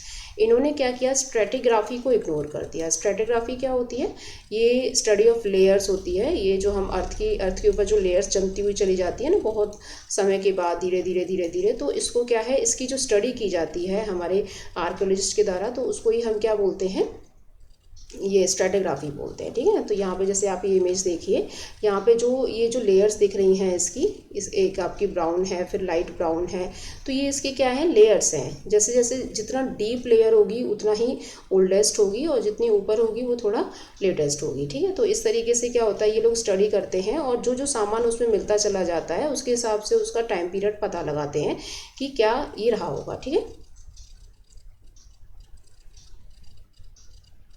उसके बाद आगे देखते हैं।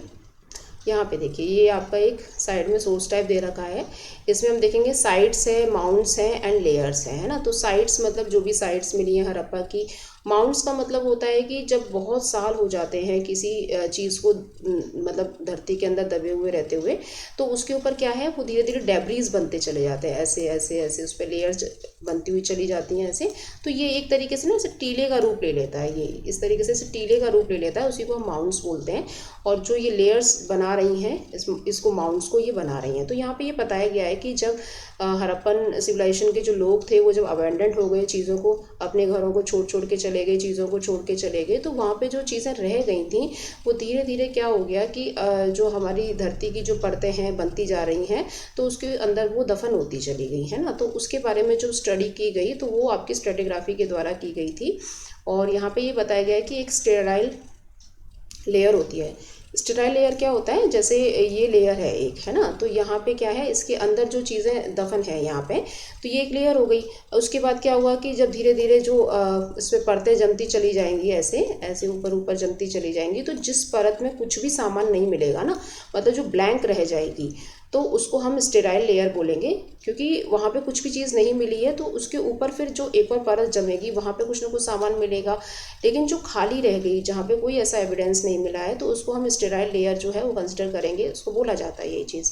ठीक है ना, तो यहाँ पे हमें इस तरीके की चीज़ें मिली हैं। और इसमें मोस्टली क्या है, जो स्ट्रेटिग्राफी में जो आर्टिफैक्ट्स देखने को मिले हैं, तो उनको क्या है, कार्बन डेटिंग की मदद से। कार्बन डेटिंग क्या होती है, ये कोई भी जो ऑब्जेक्ट है उसका टाइम पीरियड पता लगाया जा सकता है कि कितनी पुरानी रही होगी। ठीक है, तो ये यहाँ पे एक पिक दे रखी है स्ट्रेटिग्राफी की। तो ये जो लेयर है इस पर जो परतें जम रही हैं, ये वाली ऐसे। ठीक है, तो इसके हिसाब से जो है हमारे आर्कियोलॉजिस्ट जो है वो ये डिस्कवर कर पाए कि कोई जो आर्टिफैक्ट है कितना पुराना है। और धीरे धीरे क्या हुआ कि जैसे कुछ आर्टिफैक्ट्स जो थे वो समय के साथ ख़राब हो गए, है ना, जो अर्थ के अंदर मतलब अर्थ में दबे रह गए, तो वो क्या हो गए, डिकम्पोज हो गए, एक तरीके से ख़राब हो गए, है ना। लेकिन क्या है, बाद में कुछ ऐसे आर्टिफैक्ट्स थे जो बहुत अच्छे थे, बहुत अच्छी क्वालिटी के थे, तो उनके जो रिमेन्स हैं वो बच गए। और उसी की स्टडी के बारे में फिर हमारे आर्कियोलॉजिस्ट ने हमें प्रूफ दिया कि हाँ देखिए ये चीज़ें जो है हड़प्पन पीपल यूज़ किया करते थे। ओके, अब आता है हमारा next topic, new techniques and the questions. ठीक है, यहाँ पे क्या है, कुछ जो टेक्निक्स हमारे आर्कियोलॉजिस्ट ने यूज़ की हैं और कुछ क्वेश्चंस अराइज हुए हैं, तो उसके बारे में हम देखेंगे। यहाँ पे एक और क्या कहते हैं, ये आते हैं डायरेक्टर जनरल आते हैं, इनका नाम होता है आर.एम. व्हीलर। ठीक है, ये आते हैं 1944 में। अब देखिए आपको ना 3 लोगों के नाम याद रखने हैं। एक है आपके कनिंगम, अलेक्जेंडर कनिंगम। ठीक है, ये फर्स्ट ASI डायरेक्टर जनरल होते हैं। फिर आते हैं जॉन मार्शल और फिर आते हैं आपके आर.एम. व्हीलर। ठीक है, तो इन तीनों को आपको याद रखना है, इनका टाइम पीरियड भी याद रखना है। तो अगर जो हम लास्ट में देखें तो आर.एम. व्हीलर जो है ये आते हैं और ये स्ट्रेटिग्राफी को फॉलो करते हैं। क्योंकि ये कौन थे, ये मिलिट्री से रिटायर्ड ब्रिगेडियर थे। तो ये क्या करते हैं, अपने मिलिट्री प्रिसीजन को लेकर आते हैं। प्रिसीजन का मतलब होता है कि अपना जो बिल्कुल क्लियरिटी जो होता है ना उसको लेकर आते हैं, कि जैसे मिलिट्री पर्सन है बिल्कुल एकदम स्ट्रेट फॉरवर्ड होते हैं, तो उस हिसाब से क्या है, ये बिल्कुल स्पष्ट रूप से बोलते हैं कि भाई हॉरिजॉन्टल यूनिट से काम नहीं चलेगा, हमें स्ट्रेटिग्राफी करनी पड़ेगी। क्योंकि अगर सपोज करो अगर कोई लेयर है ना, तो अगर वो इस तरीके से बनी है, तो यहाँ पे क्या है कि कोई सामान एक यहाँ है ना, कोई सामान एक यहाँ है, तो ये क्या है, अलग अलग समय में दबा हुआ सामान है। लेकिन अगर हॉरिजॉन्टली हम इसको डिस्कवर करेंगे तो इतना अगर एरिया हम निकालते हैं तो वो तो एक ही में कंसीडर हो जाएगा। तो ये प्रॉब्लम जो है हमारे आर्कियोलॉजिस्ट को आ रही थी, लेकिन उन्होंने इस प्रॉब्लम का भी सॉल्यूशन कर दिया। उन्होंने बोला प्रॉपर तरीके से स्ट्रेटिग्राफी की जाएगी, जो हॉरिजॉन्टल लाइंस है ना, हॉरिजॉन्टल यूनिट्स के हिसाब से डिस्कवरी नहीं की जाएगी। ठीक है, तो ये यहाँ पे हम आर.एम. व्हीलर के भी स्टेटमेंट देख लेते हैं। उसके बाद आगे आता है हमारा ये ये देखिए यहाँ पे मैं आपको कनिंगम, ये आए थे मतलब 19th सेंचुरी में आए थे ये। तो इन्होंने क्या है, ये फर्स्ट डायरेक्टर जनरल रहे हैं ASI के। तो इन्होंने क्या है, ये थोड़े से कंफ्यूज इसलिए हो गए थे क्योंकि इनको बिल्कुल भी आइडिया नहीं था कि हमारी अर्थ के, हमारी इंडिया के अंदर कोई सिविलाइजेशन है। ये पहले ही ऐसे ही कंफ्यूजन में रहे कि ये बुद्धिस्ट कल्चर रहा होगा, बुद्धिस्ट सिविलाइजेशन रही होगी, क्योंकि उनके डॉक्यूमेंट्स मिले थे इनको, ठीक है। लेकिन बाद में फिर इनको भी पता लगता है कि कुछ चीज़ है इसके अंदर, ठीक है। नेक्स्ट है आपके ये हैं जॉन मार्शल, जो अपने काम में बहुत ही प्रोफेशनल थे और जिन्होंने हमारे इंडियन आर्कियोलॉजी में बहुत चेंज लाए। और इन्होंने ही मतलब ये बहुत इंपॉर्टेंट रोल प्ले करते हैं हड़प्पन सिविलाइजेशन की डिस्कवरी में, ठीक है। और इन्हीं के टीम मेंबर थे दयाराम साहनी एंड राखलदास बनर्जी। ये हैं आपके आर्यम व्हीलर, जो रिटायर्ड ब्रिगेडियर थे आर्मी से, जिन्होंने स्ट्रेटोग्राफी को फॉलो करवाया। और उन्होंने बोला भाई ऐसे काम नहीं चलेगा, अच्छे से काम करना पड़ेगा, क्योंकि हमें बहुत बड़ी डिस्कवरी करनी है और हमें बहुत हजारों साल पहले की किसी सभ्यता के बारे में पढ़ना है, ठीक है।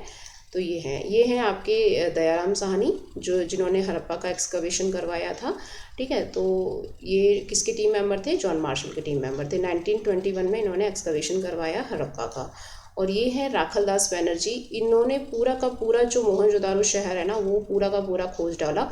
और इन्होंने बोला कि हाँ, ये अगर इस तरीके के शहर मिल रहे हैं तो और भी साइट्स हमको डिस्कवर्ड की जाएंगी, ठीक है ना। तो यहाँ पे इस तरीके से पता लगता है। आगे आइए। तो ये हमने देख लिए इन तीनों के बारे में, यही सबसे इम्पोर्टेंट है यहाँ पे। और हाँ, एक चीज़ और है, ये इधर देखिए, ये यहाँ पे बोल रहा है कि एन एक्सटेंसिव सर्वे इन कच्छ में एक सर्वे किया गया था, जहाँ पे अभी दिक्कत ये हुई कि जब हमारे इंडिया का पार्टीशन हो गया तो जो मेजर साइट्स थी ना, हड़प्पा है, मोहनजोदारो है, चन्नूदड़ो है, ये सारी की सारी साइट्स जो हैं ये पाकिस्तान की तरफ चली गई। और हमारे इंडिया में जो बहुत ही छोटी मोटी जो साइट्स थी वही रह गई। और जो मोस्टली कहाँ पे लोकेटेड थी, ये थी आपके पंजाब में और हरियाणा में, ठीक है ना। और कालीबंगन में कुछ ऐसा खास सेटलमेंट नहीं देखने को मिला है। यहाँ पे हमको क्या है, कुछ फायर ऑल्टर्स मिले हैं, एग्रीकल्चर के कुछ प्रूफ्स मिले हैं, तो वही चीज़ यहाँ पे थी। एंड लोथल में हमको क्या देखने को मिला है, यहाँ पे एक बहुत बड़ा पोर्ट रहा था जहाँ से ये लोग ट्रेड वगैरह किया करते थे। राखीगढ़ी है, ये राखीगढ़ी जो है ये हरियाणा में है, बनावली हरियाणा में है ना। ये भी आपकी हड़प्पन साइट्स हैं। धौलावीरा ये वाटर रिजर्वेयर के लिए जाना जाता था, ठीक है। तो आगे देख लेते हैं। अभी लेटेस्ट राखीगढ़ी में एक म्यूजियम बनाया गया है हड़प्पन सिविलाइजेशन का, ठीक है। उसके बाद क्या है कि अभी भी, लेकिन इसके कुछ एक्सप्लोरेशन जो है अभी भी कंटिन्यू है। अभी भी, अब ये सोचिए इतने साल पहले की जो सभ्यता है उसके बारे में अभी क्लियर कट नहीं हो पाया है। कुछ चीज़ें अभी भी इसके बारे में रह गई हैं, जैसे स्क्रिप्ट है, स्क्रिप्ट के बारे में अभी पढ़ने की कोशिश की जा रही है। तो इसका एक्सप्लोरेशन अभी भी जारी है। कुछ जैसे साइट्स मिलती जाती हैं तो हम उसको कंसिडर करते हैं और उसको हड़प्पन सिविलाइजेशन में डाल देते हैं, ठीक है। तो यहाँ पे क्या है, टेक्नोलॉजी के माध्यम से हम हड़प्पन सिविलाइजेशन के बारे में जान रहे हैं। लेकिन फिर क्या होता है, पहले तो सिर्फ ये थोड़े से लोगों ने ही इसकी डिस्कवरी स्टार्ट करी थी। फिर बाद में क्या होता है, 1980s के बाद जो है ये एक इंटरनेशनल इंटरेस्ट बन जाता है हड़प्पा के बारे में जानने के लिए। तो इसमें क्या है कि और भी जो आर्कियोलॉजिस्ट हैं वो इंटरनेशनल लेवल के, वो जुड़ते हुए चले जाते हैं और इसके बारे में रिसर्च करते हैं और एक्सप्लोर करने की कोशिश करते हैं। तो ये क्या है, एक बहुत बड़ा टॉपिक बन जाता है पूरा वर्ल्ड वाइड, ठीक है। उसके बाद क्या है, ये जो सारी टेक्निक्स वगैरह जो यूज़ की गई थी उनके द्वारा, ये हमने देख ही लिया है। आगे आते हैं, ये यहाँ पे देख लीजिए इधर, व्हीलर एट हड़प्पा। ये यहाँ पे इतना इम्पोर्टेंट नहीं है वैसे ये, लेकिन यहाँ पे क्या है, जो आर्यम व्हीलर इंडिया के अंदर आए थे ना, तो जब वो एंटर किए तो उन्होंने क्या है, कुछ ऐसे यहाँ पे एडवेंचरस चीज़ें देखी, कुछ अपना एक्सपीरियंस शेयर किया है। तो it is not so important, skip करते हैं इसे, ठीक है। आगे टॉपिक है हमारा प्रॉब्लम्स ऑफ पीसिंग टुगेदर। अब यहाँ पे पीसिंग टुगेदर का मतलब है कि जो टुकड़ों में साक्ष्य मिले हैं ना हमारे आर्कियोलॉजिस्ट को, जैसे कुछ चीज़ें जो हैं वो खंडित मिली हैं, फिर उसके बारे में उन्होंने पढ़ने की कोशिश की है कि जो छोटे छोटे पीसेस मिल रहे हैं ये कैसे मिल रहे हैं। जैसे सील्स जो हैं इनके टुकड़े मिले हैं, है ना, जैसे बीड्स वगैरह हैं बिखरे हुए मिले हैं। तो इनको क्या है, ये एक साथ लेकर और उसके बारे में पढ़ते हैं, ठीक है। तो यहाँ पे लेकिन इनको पूरा असेंबल करके पढ़ने में थोड़ी दिक्कत आती है, तो इसलिए यहाँ पे हम प्रॉब्लम्स के बारे में बात कर रहे हैं। अब देखिए हड़प्पन स्क्रिप्ट, देखो किसी भी चीज़ के बारे में अगर हमें पता लगाना है तो हमें उसके स्क्रिप्ट से पता लग जाता है कि क्या रिटन डॉक्यूमेंट्स वो छोड़ के गए। इससे क्या होता है, हमारी जो डिस्कवरी है वो ईजी हो जाती है। लेकिन यहाँ की तो स्क्रिप्ट ही इतनी ऐसी थी साइंस के माध्यम से कि कुछ भी डिस्कवर नहीं किया जा सकता। सब चीज़ अज्यूम इसलिए की जा रही है क्योंकि इसकी जो स्क्रिप्ट है वही क्लियर नहीं थी, है ना। और स्क्रिप्ट क्या थी इसकी, साइंस बेस्ड थी। जैसे हमने देखा कि साइन बनाते थे ये, तो अब इसको पता लगाना बहुत डिफिकल्ट है कि जो साइन है ये किस वर्ड को मतलब एक तरीके से कंसिडर करता है या डिनोट करता है। तो यहाँ पे क्या है कि हमारे आर्कियोलॉजिस्ट को एक बहुत मतलब बहुत लंबा समय लग जाता है इस चीज़ के बारे में जानने के लिए कि ये क्या है, ठीक है ना। अगर मिल जाती, अगर स्क्रिप्ट जो है हमें अच्छे से समझ में आती, हम उसको पढ़ पाते, तो इस हिस्ट्री को, हड़प्पन लाइफ को हम बहुत अच्छे से रिकंस्ट्रक्ट कर सकते थे, ठीक है। तो यहाँ पे क्या कुछ मटेरियल्स जैसे हमें मिले हैं, पोट्री है, टूल्स है, ये हमने पढ़ ही लिया था, ऑर्नामेंट्स कैसे थे इनके, हाउस होल्ड ऑब्जेक्ट्स कैसे थे, लेकिन उसके साथ कुछ ऑर्गेनिक मटेरियल्स भी मिले हैं, जैसे किस तरीके के कपड़े वो पहनते थे, क्या लेदर यूज़ करते थे, वुड है, ठीक है। तो ये क्या होता है, ये तो अर्थ में डिकम्पोज हो जाते हैं, ये ऐसा मटेरियल है जो अर्थ में समा जाता है, तो इसके बारे में तो इतना नहीं पता लग पाया है।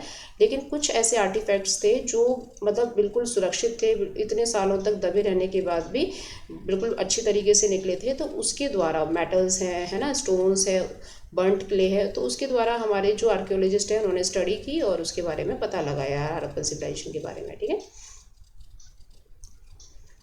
और कुछ ऐसे वैल्यूएबल आर्टिफैक्ट्स थे जो होर्ड्स में ही रह गए। होर्ड्स क्या था, ये मैंने आपको बताया था, ये खजाना होता था, तो उसी में दबा हुआ रह गया, मतलब उसको तो पढ़ने का ही मौका नहीं मिला है हमारे आर्कियोलॉजिस्ट को कि ये क्या था, उसके बारे में जानने का मौका ही नहीं मिला, तो ये वैसे ही लॉस्ट हो गया, रिट्राइव्ड, ठीक है। उसका नेक्स्ट टॉपिक है हमारा क्लासीफाइंग फाइंड्स, ठीक है। इसको फाइंड्स का मतलब जो इन्होंने फाइंड आउट किया था उसी को इन्होंने क्लासीफाइड कर दिया है। पहले तो इन्होंने मटेरियल बेस्ड फाइंड आउट किया, जैसे क्या क्या मटेरियल्स मिल रहे हैं, लाइक स्टोन है, क्ले है, मेटल है, बोन्स है, आइवरी है। आइवरी क्या होता है, ये हाथी दांत की जो आपकी ऑर्नामेंट्स वगैरह बनाए जाते हैं ना, उसको आइवरी बोलते हैं। तो ये क्या है, मटेरियल बेस्ड क्लासीफाइंग है। और दूसरा क्या है कि इनके जो फंक्शन बेस्ड, कि किस तरीके की एक्टिविटीज़ वो लोग किया करते थे, उसके बारे में पता लगा है। तो इन्हीं क्लासीफाइड की वजह से ही उन्होंने कुछ अपने एविडेंसेस के तौर पे, कुछ अपने अंदाजे के तौर पे कि हाँ भाई ऐसी होता होगा, इस तरीके से चीज़ों के बारे में लिख दिया है, ठीक है, और उसको डिस्कवर्ड कर दिया है, ओके। और देखिए यहाँ पे जैसे क्या है कि रिचुअल यूज़ उनके क्या क्या हुआ करते थे, जैसे हमने देखा था ना, ग्रेट बाथ है ना, वो रिचुअल बाथ है, तो वो क्यों है, कब उसको यूज़ करते थे, तो ये कुछ भी ऐसे पता नहीं है, बस जस्ट एक अंदाज़ा है कि हाँ रिचुअल होता होगा कुछ उनका, ओके। ये फंक्शन के तौर पे मैंने बता ही दिया आपको। जैसे यहाँ पे क्या है, हमें जो इनके ये हाउसेस मिले हैं ना, किस तरीके की एक्टिविटीज़ वो हाउस होल्ड करते थे ना, ड्रेनेज सिस्टम उनका कैसा था, उनके ग्रेव कैसे थे, है ना, तो ये सब चीज़ें, उनके नील कैसे थे। ये कील का मतलब होता है आपके जो भट्टे वगैरह जो होते नहीं है, जो भट्टियाँ जो बर्न्ट ब्रिक्स वगैरह बनाते हैं उसको किल बोलते हैं। तो यहाँ पे क्या है, इन फंक्शंस के माध्यम से कुछ पता लगाया, मतलब उसको फाइंड आउट करने के लिए हमारे जो आर्कियोलॉजिस्ट हैं उनको एक तो मटेरियल बेस्ड पे, दूसरा उनका फंक्शन के बेस्ड पे पता लगाया है, ठीक है। नेक्स्ट है कुछ कॉटन के भी ट्रेसेस वहाँ पे मिले हैं कि किस तरीके की क्लोथिंग वो यूज़ करते थे, तो कॉटन क्लोथ्स पहनते थे वो, आगे देखते हैं यहाँ पे, ठीक है। उसके बाद क्या है, यहाँ पे कुछ ऐसे जैसे क्या है कि हड़प्पन में जो सील मिली है ना, तो हड़प्पा में जो सील मिली है वही मेसोपोटामिया में भी मिल गई हैं। तो जो सील का ट्रेडिंग के लिए यूज़ किया जाता था, तो जो आपके मेसोपोटामिया है वहाँ पे आपके राउंड में है, सिलेंड्रिकल में है, और जो हड़प्पा में जो सील मिली है वो स्क्वायर में है, रेक्टेंगुलर में है। तो ये क्या है, एक तरीके से फैमिलियर सिविलाइजेशन बोला जाता है, क्योंकि ये ट्रेड भी करते थे, तो चीज़ों को एक्सचेंज भी करते थे एक दूसरे के साथ। तो आज की वीडियो में इतना ही, मिलते हैं नेक्स्ट वीडियो में, तब तक के लिए धन्यवाद। Hello students, welcome back to humanities classes. तो ये वीडियो आपके चैप्टर 1 सीरीज़ की आखिरी वीडियो होगी। तो इसमें हमारा सबसे पहला टॉपिक है प्रॉब्लम्स ऑफ द इंटरप्रिटेशन। तो जैसा कि हम आर्कियोलॉजिस्ट के बारे में पढ़ रहे थे, तो वो किस तरीके से चीज़ों को डिस्कवर्ड कर रहे हैं, तो यहाँ पे उनको कुछ चीज़ों की व्याख्या करने में बहुत दिक्कतें आई। तो जैसे अगर हम देखें इनकी रिलीजियस प्रैक्टिसेस के बारे में, अभी इनका जैसे अब कोई भी सिविलाइजेशन होती है या कोई भी समाज होता है, तो उनकी रिलीजियस प्रैक्टिसेस तो होती ही हैं, लेकिन वो क्या थी, थोड़ी सी अनयूजुअल और अनफेमिलियर हो गई, क्योंकि क्लियर नहीं था कुछ भी कि किस तरीके की जो शेप्स मिली हैं वहाँ पे, वो उनके क्या है, उनकी मदर गॉडेस हैं, किस तरीके के वो अपने मेल डाइटीज़ की पूजा किया करते थे, तो ये सारी चीज़ें, ठीक है। तो यहाँ पे हम देखेंगे एक टेराकोटा फिगुराइन मिला है, दिस वन। तो यहाँ पे क्या है, ये जो लेडी की मूर्ति है, ये इसने हैवी ज्वेलरी पहन रखी है ना, अपने हेड को कवर कर रखा है, पूरा डेकोरेट कर रखा है, तो इसको कंसिडर किया गया है उनकी मदर गॉडेस से, ठीक है। और एक स्टोन का स्टैचू भी मिला है मैन का, तो वो क्या है, अपने नी पे हाथ रख के बैठे हुए हैं, बहुत ही स्टैंडर्डाइज्ड पोस्चर में बैठे हुए हैं, जैसे कोई प्रिस्ट किंग है क्या, इस तरीके से, ठीक है। तो ये लेकिन क्या है, जो ये मूर्तियाँ हमको मिल रही हैं ये थोड़ी सी अनफेमिलियर मिल रही हैं, पता नहीं लग पा रहा है कि ये इनके डाइटीज़ थे, है ना, या इनके कोई इंपीरियल अलाइड थे, मतलब क्या थे ये पता नहीं लग पा रहा है। ठीक है, नेक्स्ट देखते हैं हम ग्रेट पाथ। तो जैसा कि हमने मोहनजोदारो की मेन बिल्डिंग्स में ग्रेट पाथ को कवर किया था, तो ग्रेट पाथ में जो रिचुअल बाथ होती थी तो वो भी क्लियर नहीं हो पाया है कि ये जो उनकी रिचुअल बात है ये कब लेते थे, क्यों लेते थे, है ना, कुछ किसी ओकेजन में लेते थे या किसी के सेलिब्रेशन में लेते थे, तो ये सब चीज़ें अभी तक क्या है क्लियर नहीं हो पाई हैं। कुछ फायर ऑल्टर्स भी मिले हैं, जैसे राख होती है ना खेतों में, जैसे आग लगा देते हैं तो उसकी जो राख होती है, तो वहाँ पे कुछ फायर ऑल्टर्स मिले हैं कालीबंगा के जो एग्रीकल्चर फील्ड्स हैं वहाँ पे, तो जिसकी वजह से हमें कुछ एविडेंसेस मिले थे चार्ड ग्रेन्स के एंड सीड्स के, तो वो हमने देखा था। एंड लोथल में क्या है, ये वहाँ पे पोर्ट मिला है, तो ये क्या है, चीज़ें थोड़ी सी मतलब क्लियर नहीं है कि ये इनको किस चीज़ के लिए यूज़ करते थे, तो हमारे आर्कियोलॉजिस्ट जो है वो व्याख्या नहीं कर पा रहे हैं इस चीज़ की कि मतलब डेफिनेटली यही काम होता था। यहाँ पे देखेंगे हम इनके जो रिलीजियस बिलीव्स हैं उनको किस तरीके से कंस्ट्रक्ट किया गया था। तो यहाँ पे हमें जो सील्स देखने को मिलती हैं, तो उन सील्स पे क्या है ना, कुछ प्लांट के मोटिव्स भी बने हुए हैं, कुछ प्लांट की आकृतियाँ, पेड़ों की आकृतियाँ बनी हुई हैं, तो इससे ये इंडिकेशन होता है कि वो लोग नेचर का भी वर्शिप करते थे। और कुछ सीलों पे क्या है, जैसे वन हॉर्न एनिमल मिला है, तो जिसको हम यूनिकॉर्न बोलते हैं। तो यूनिकॉर्न जैसे अभी एक एक जो सींग वाला जो एनिमल होता है वो तो बस सिर्फ उसको राइनोसोरस को बोलते हैं, लेकिन ये क्या है, हॉर्स पे जो सींग है ना उस तरीके से बना हुआ है, तो ये क्या है, थोड़ा मिथिकल है, मतलब इस तरीके का कोई एनिमल होता नहीं था, तो इन्होंने क्या है ऐसे बनाया है उसको मिथिकल के रूप में। यहाँ पे क्या है, एक और ये देखिए, ये सील देखिए आप, दिस वन। यहाँ पे जो एक व्यक्ति हैं ये अपने दोनों हाथों को योगा के पोस्चर में लेके बैठे हुए हैं, योगिक पोस्चर में बैठे हुए हैं ये, और इनके हेड पे जो है ये हॉर्न्स हैं यहाँ पे ऐसे इस तरीके से, ठीक है। और इनके साइड में क्या है, कई सारे एनिमल्स बने हुए हैं, तो ये क्या है, एलिफेंट है, आपका राइनोसोरस है, बुल है, तो इनको क्या है ना पशुपति बोला गया है, यानी पशुओं के जो भगवान होते हैं ना उसको इस तरीके से कंसिडर किया गया है। तो हमारे जो ऋग्वेद में हमारे जो शिवजी भगवान हैं, तो उनको क्या बोलते हैं, उनको हम रुद्र बोलते हैं शिवजी भगवान को। यहाँ पे देखिए ऋग्वेदा में जो कंपाइलेशन जो हुआ है उसमें हमने अपने शिवजी का नाम दिया है रुद्र, और ऐसे ही पुराणिक जो पुराण थे हमारे वहाँ पे हमने अपने शिवजी भगवान को शिवा बोला है, ठीक है। तो इसीलिए क्या है कि इनकी जो ये मूर्ति है इसको देखने के बाद हमने ये डिपिक्ट किया है कि ये पशुपति भगवान रहे होंगे, उनके जो मेल डाइटी रहे होंगे जिसकी वो पूजा किया करते होंगे, जो ना तो मतलब इनको ऋग्वेद के हिसाब से हम कंसिडर कर सकते हैं ना पुराण के हिसाब से कर सकते हैं, बस जस्ट इनकी सीलों पे हमें ये देखने को मिला है, तो हम अंदाज़ा लगा रहे हैं कि ये इनके कोई मेल डाइटी रहे होंगे, ठीक है। और यहाँ पे क्या है, जैसे कुछ शमन्स होते थे, शमन्स किसको बोलते हैं, ये देखिए यहाँ पे इसकी डेफिनेशन है, ये समन्स ये वो लोग होते हैं, मतलब इसमें मैन एंड वुमेन दोनों ही इंक्लूडेड हैं, जो थोड़ा जादू टोना टाइप का, जो मैजिकल चीज़ों में बिलीव करते हैं, जो मैजिकल चीज़ों से लोगों को हील करते हैं, तो इस तरीके के जो बिलीव्स होते हैं ना उनके लिए जो गॉड एक स्टैचू रखा रहता है, तो उसके लिए ये लोग इसको यूज़ करते होंगे पशुपति भगवान को, तो ऐसा माना गया है। तो ये सारी की सारी चीज़ें क्या है, थोड़ी सी फैमिलियर नहीं है, मतलब थोड़ी अनयूजुअल है, लेकिन फिर भी हमारे आर्कोलॉजिस्ट ने पूरी कोशिश की है इसके बारे में जानने की कि ये सब चीज़ें ऐसी रही होंगी। थोड़ा सा ऋग्वेदा वगैरह से कंपाइलेशन में भी इनके बारे में देखा गया है, तो ये सारे के सारे उनके जो है रिलीजियस सिंबल्स जो है हमने देख लिए। आगे देखते हैं, ये देखिए यहाँ पे ये कॉनिकल शेप में जो है ये कुछ स्टोन्स मिले हैं कॉनिकल शेप में, जिनको क्या है लिंगा बोला गया है, ये दिस वन, ये देखिए लिंगा है ना, ये क्या है कि पॉलिश्ड स्टोन हुआ करते थे जिसको वर्शिप के लिए यूज़ करते थे, एज किसकी वर्शिप कर रहे हैं, शिव जी की वर्शिप कर रहे हैं। लेकिन अगर इसको देखा जाए तो मैके ने बोला है कि ये जिस बोर्ड पे रखा हुआ है ना, ये इस तरीके से रखे गए हैं, तो ये कुछ एंटरटेनमेंट का इनका सामान रहा होगा, जिसके लिए गेम्स वगैरह खेलते होंगे, जैसे पासे नहीं होते हैं पासे, तो उस तरीके से क्या है ये अपने एंटरटेनमेंट के लिए इसको यूज़ करते होंगे। तो ये सब सारी चीज़ें अनक्लियर्ड है, अभी तक कुछ पता नहीं लग पाया इसके बारे में, ठीक है। यहाँ पे ये हमारा ये हमने देखा ही था, ये बुल है और पीछे कार्ट है, ये जो लैंड रूट्स हुआ करते थे उससे जो ट्रेड किया करते थे, तो वो इसकी स्टैचू है ये, ठीक है। यहाँ पे क्वेश्चन आता है, what are the aspects of the Harappan economy that have been reconstructed from the archaeological evidences. तो आर्कियोलॉजिकल एविडेंसेस के हिसाब से जो हरप्पन की इकोनॉमी थी वो किस तरीके से बनती थी, मतलब वो पैसा कहाँ से कमाते थे। तो अगर हम नॉर्मली इस चैप्टर के पूरा असेसमेंट करें तो उसमें हमने क्या देखा कि एग्रीकल्चर इनका मेन काम था, है ना। एग्रीकल्चर में हमने क्या देखा था, इनके डोमेस्टिकेटेड जो एनिमल्स थे उसके द्वारा, ठीक है। और दूसरा क्या है, इनकी एनिमल हस्बेंड्री वगैरह भी करवाते थे ये लोग, है ना।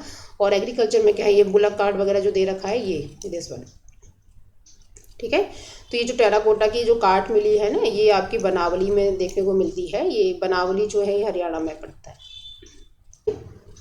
ये टाइमलाइन है, यहाँ पे जो बताया गया है, ये पीरियड बताया गया है इसका। अब देखिए यहाँ पे इस तरीके से अगर हम इसको लेते हैं तो ये देखिए, ये जो पूरा का पूरा जो एरिया है ना, ये वाला एरिया, ये पूरा का पूरा हड़प्पन सिविलाइजेशन का एरिया है। इतनी बड़ी सिविलाइजेशन जो थी, इसका किस तरीके से एंड हो जाता है, तो ये बहुत ही शॉकिंग था हमारे आर्कोलॉजिस्ट के लिए। मतलब मान नहीं पा रहे थे कि किस तरीके से लोग जो है वो वहाँ से गायब हो गए, है ना। किस तरीके से लोग जो हैं वो अपने इतने अर्बनाइज्ड सेक्टर को छोड़ के बिल्कुल गांव के एरिया में आ गए। तो ये ऐसा क्या हुआ उनके साथ, तो ये भी एक क्वेश्चन वहाँ पे हमने पढ़ा था। ये सारी के सारी उसकी साइट्स हैं। अगर हम इसको कंसिडर करें तो सबसे जो नॉर्थर्न साइड है वो मांडा है, और जो सबसे साउथ वाली जो साइड है वो दैमाबाद है। तो और ये यहाँ पे वेस्ट है जो वो सूतकांगडोर है, और यहाँ पे यूपी की आलमगीरपुर है ना। तो इस तरीके से आगे देखते हैं। ये देखिए, ये मैंने आपको बता दिया था स्ट्रेटिग्राफी के बारे में। ये आपके जो बोन्स के जो मतलब जो नैरो लेन में हमको जो डेडमैन एरिया मिला था ना, तो वहाँ पे जो लोग किस तरीके से दफन थे, उनके कुछ स्टैचूज देखने को मिलते हैं यहाँ पे, ठीक है। यहाँ पे आते हैं। यहाँ पे अगर हम इसको देखें तो ये इंडस वैली सिविलाइजेशन का पूरा फेज है। ये 3 फेज में हमने इसको डिवाइड किया है। एक है आपका अर्ली फेज, दूसरा है मैच्योर फेज, और तीसरा है लेट फेज। तो अर्ली फेज में क्या है, ये जो टाइम पीरियड दे रखा है ये आपका क्या है, ये 33 मतलब 2600 BC से, और 33 ये जो एरिया है, ये देखिए पहले BC में क्या होता है ना, उल्टी गिनतियाँ चलती हैं। तो 33 से लेकर और 2600 BC का जो टाइम पीरियड है, उसमें जो है इसको क्या बोलते हैं हम, अर्ली हड़प्पा साइट्स बोलते हैं। तो इसमें कौन कौन सी चीज़ें आ जाएंगी, जैसे कालीबंगा है, धौलावीरा है ना, हड़प्पा, बालाकोट और भिरान, ये कोटतीची, ठीक है। तो ये सारी की सारी क्या है, अर्ली साइट्स हैं। फिर मैच्योर फेज जो कि हमने इस पूरे चैप्टर में पढ़ा है, 2600 से 1900 BC में, बिफोर कॉमन एरा जिसको बोलते हैं। तो इसमें क्या है, हम लोगों ने मोस्टली जो प्लेसेस देखी थी वो मोहनजोदारो की देखी थी, है ना। मांडा इसके अंदर आता है। तो ये सारे का सारा एरिया जो है काफ़ी लार्ज, बहुत लार्ज इनका सेटलमेंट हुआ करता था। और जो लेट फेस है, जहाँ पे सब कुछ ख़त्म सा ही हो गया था, लोगों ने अपना अबेंडन कर दिया था, दूसरी प्लेसेस में माइग्रेट कर लिया था। तो वहाँ पे जो टाइम पीरियड है वो 1900 से लेके 13 BC का जो टाइम पीरियड है, ये आपका लेट फेज में आता है, ठीक है ना। तो इसको क्या है, हम लोगों ने 3 फेजेस में इसलिए डिवाइड करके पढ़ा है क्योंकि बहुत पुरानी सभ्यता थी ये, और एक बार में हम इसके बारे में पूरा नहीं जान सकते हैं, ठीक है। ये इसका पूरा एक्सटेंशन। तो जैसे ये हम इसका एक्सटेंशन पार्ट देख सकते हैं, यहाँ पे जो ये पूरा हड़प्पन, इसमें क्या है, तीनों फेजेस इंक्लूडेड हैं, ठीक है। तो सबसे नॉर्थ में जो है ये मांडा है, साउथ में जो ये मालवन है, वैसे दैमाबाद है, ठीक है। तो आप इसको दैमाबाद कीजिएगा। उसके बाद जो ईस्ट में है वो आलमगीरपुर है, और जो वेस्ट में है वो सूतकांगडोर है, ये अफगानिस्तान में पड़ता है। आलमगीरपुर ये हमारे यूपी का पार्ट है, ठीक है। तो यहाँ पे हम लोगों ने देखा कि किस तरीके से जो इनके फेजेस हैं वो डिवाइडेड किए गए हैं। उसके बाद हम ये इसकी टाइमलाइन सेकंड देख लेते हैं, very important for the MCQs, ठीक है। ये यहाँ पे जो टाइम पीरियड पूछा जा सकता है कि 1921 में जो है ये हड़प्पा का एक्सकवेशन किसने करवाया, तो MS वत्स थे एक, तो उन्होंने बिगिन करवाया था, और दयाराम साहनी भी थे, ठीक है। 1925 में क्या है, ये मोहनजोदारो का एक्सकवेशन किया जाता है RD बनर्जी के द्वारा। उसके बाद क्या है, 1946 में ये RM व्हीलर जो हमने पढ़े थे, है ना, ऑफिसर, ये रिटायर्ड ब्रिगेडियर थे आर्मी से, तो इन्होंने यहाँ पे एक्सकवेशन करवाना शुरू किया हड़प्पा में। उसके बाद 1955 में SR राव आते हैं, ये लोथल का एक्सकवेशन करवाते हैं। लोथल एक साइट है जो गुजरात पे लोकेटेड है। 1960 में BB Lal and BK Thapar जो हैं ये एक्सकवेशन करवाते हैं कालीबंगन में। तो कालीबंगन कहाँ पे है, राजस्थान में है, जहाँ पे हमको फायर ऑल्टर्स मिले हैं, एग्रीकल्चर के कुछ एविडेंसेस मिले हैं, ठीक है। 1974 में MR मुगल है, begins exploration in the Bahawalpur, ये that is not so important. 1980 में क्या है, 1986 में अमेरिकन टीम जो है ये बिगिन करती है एक्सकवेशन हड़प्पा के अंदर, क्योंकि 1980s के टाइम पे क्या हुआ था, हमने देखा था कि इंटरनेशनल इंटरेस्ट जो है वो आ जाता है लोगों के अंदर हड़प्पन सिविलाइजेशन को लेकर। तो 1986 में जो है इसको बिगिन किया जाता है। और 1990 में क्या है, RS बिस्ट करके एक पर्सन है, उन्होंने धौलावीरा का एक्सकवेशन करवाया था। धौलावीरा जो है ये बहुत बड़ा वाटर रिजर्वेयर वहाँ पे देखने को मिला है, और इसको अभी क्या है, हेरिटेज साइट में भी इंक्लूड कर लिया गया है यूनेस्को के द्वारा, ठीक है।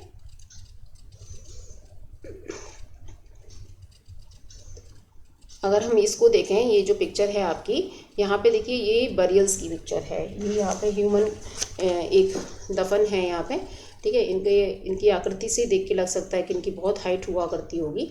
और इनके साथ जो है कुछ पोट्रीज रखी गई हैं, जो भी उनकी फेवरेट चीज़ हुआ करती थी। और कुछ ये सुपरस्टिशियस भी थे, पोट्रीज वगैरह इनके साथ अपनाई जाती थी कि भाई भगवान के घर में जा रहे हैं तो वहाँ पे कुछ सामान तो लेके जाना पड़ेगा, भूख प्यास लगी तो किस में खाएंगे, ऐसे मतलब इनकी कुछ मान्यताएं हैं, ठीक है। तो ये सब क्या है, दिखाया गया है इसके अंदर। तो ये म्यूज़ियम में रखी गई है एक तरीके से। तो आपका चैप्टर होता है फिनिश, और ये हमारे चैप्टर 1 की वीडियो सीरीज़ कंप्लीट होती है आज। और मिलेंगे नेक्स्ट चैप्टर की वीडियो सीरीज़ में। अगर आपको ये वीडियो सीरीज़ पसंद आई तो प्लीज़ सब्सक्राइब माय चैनल।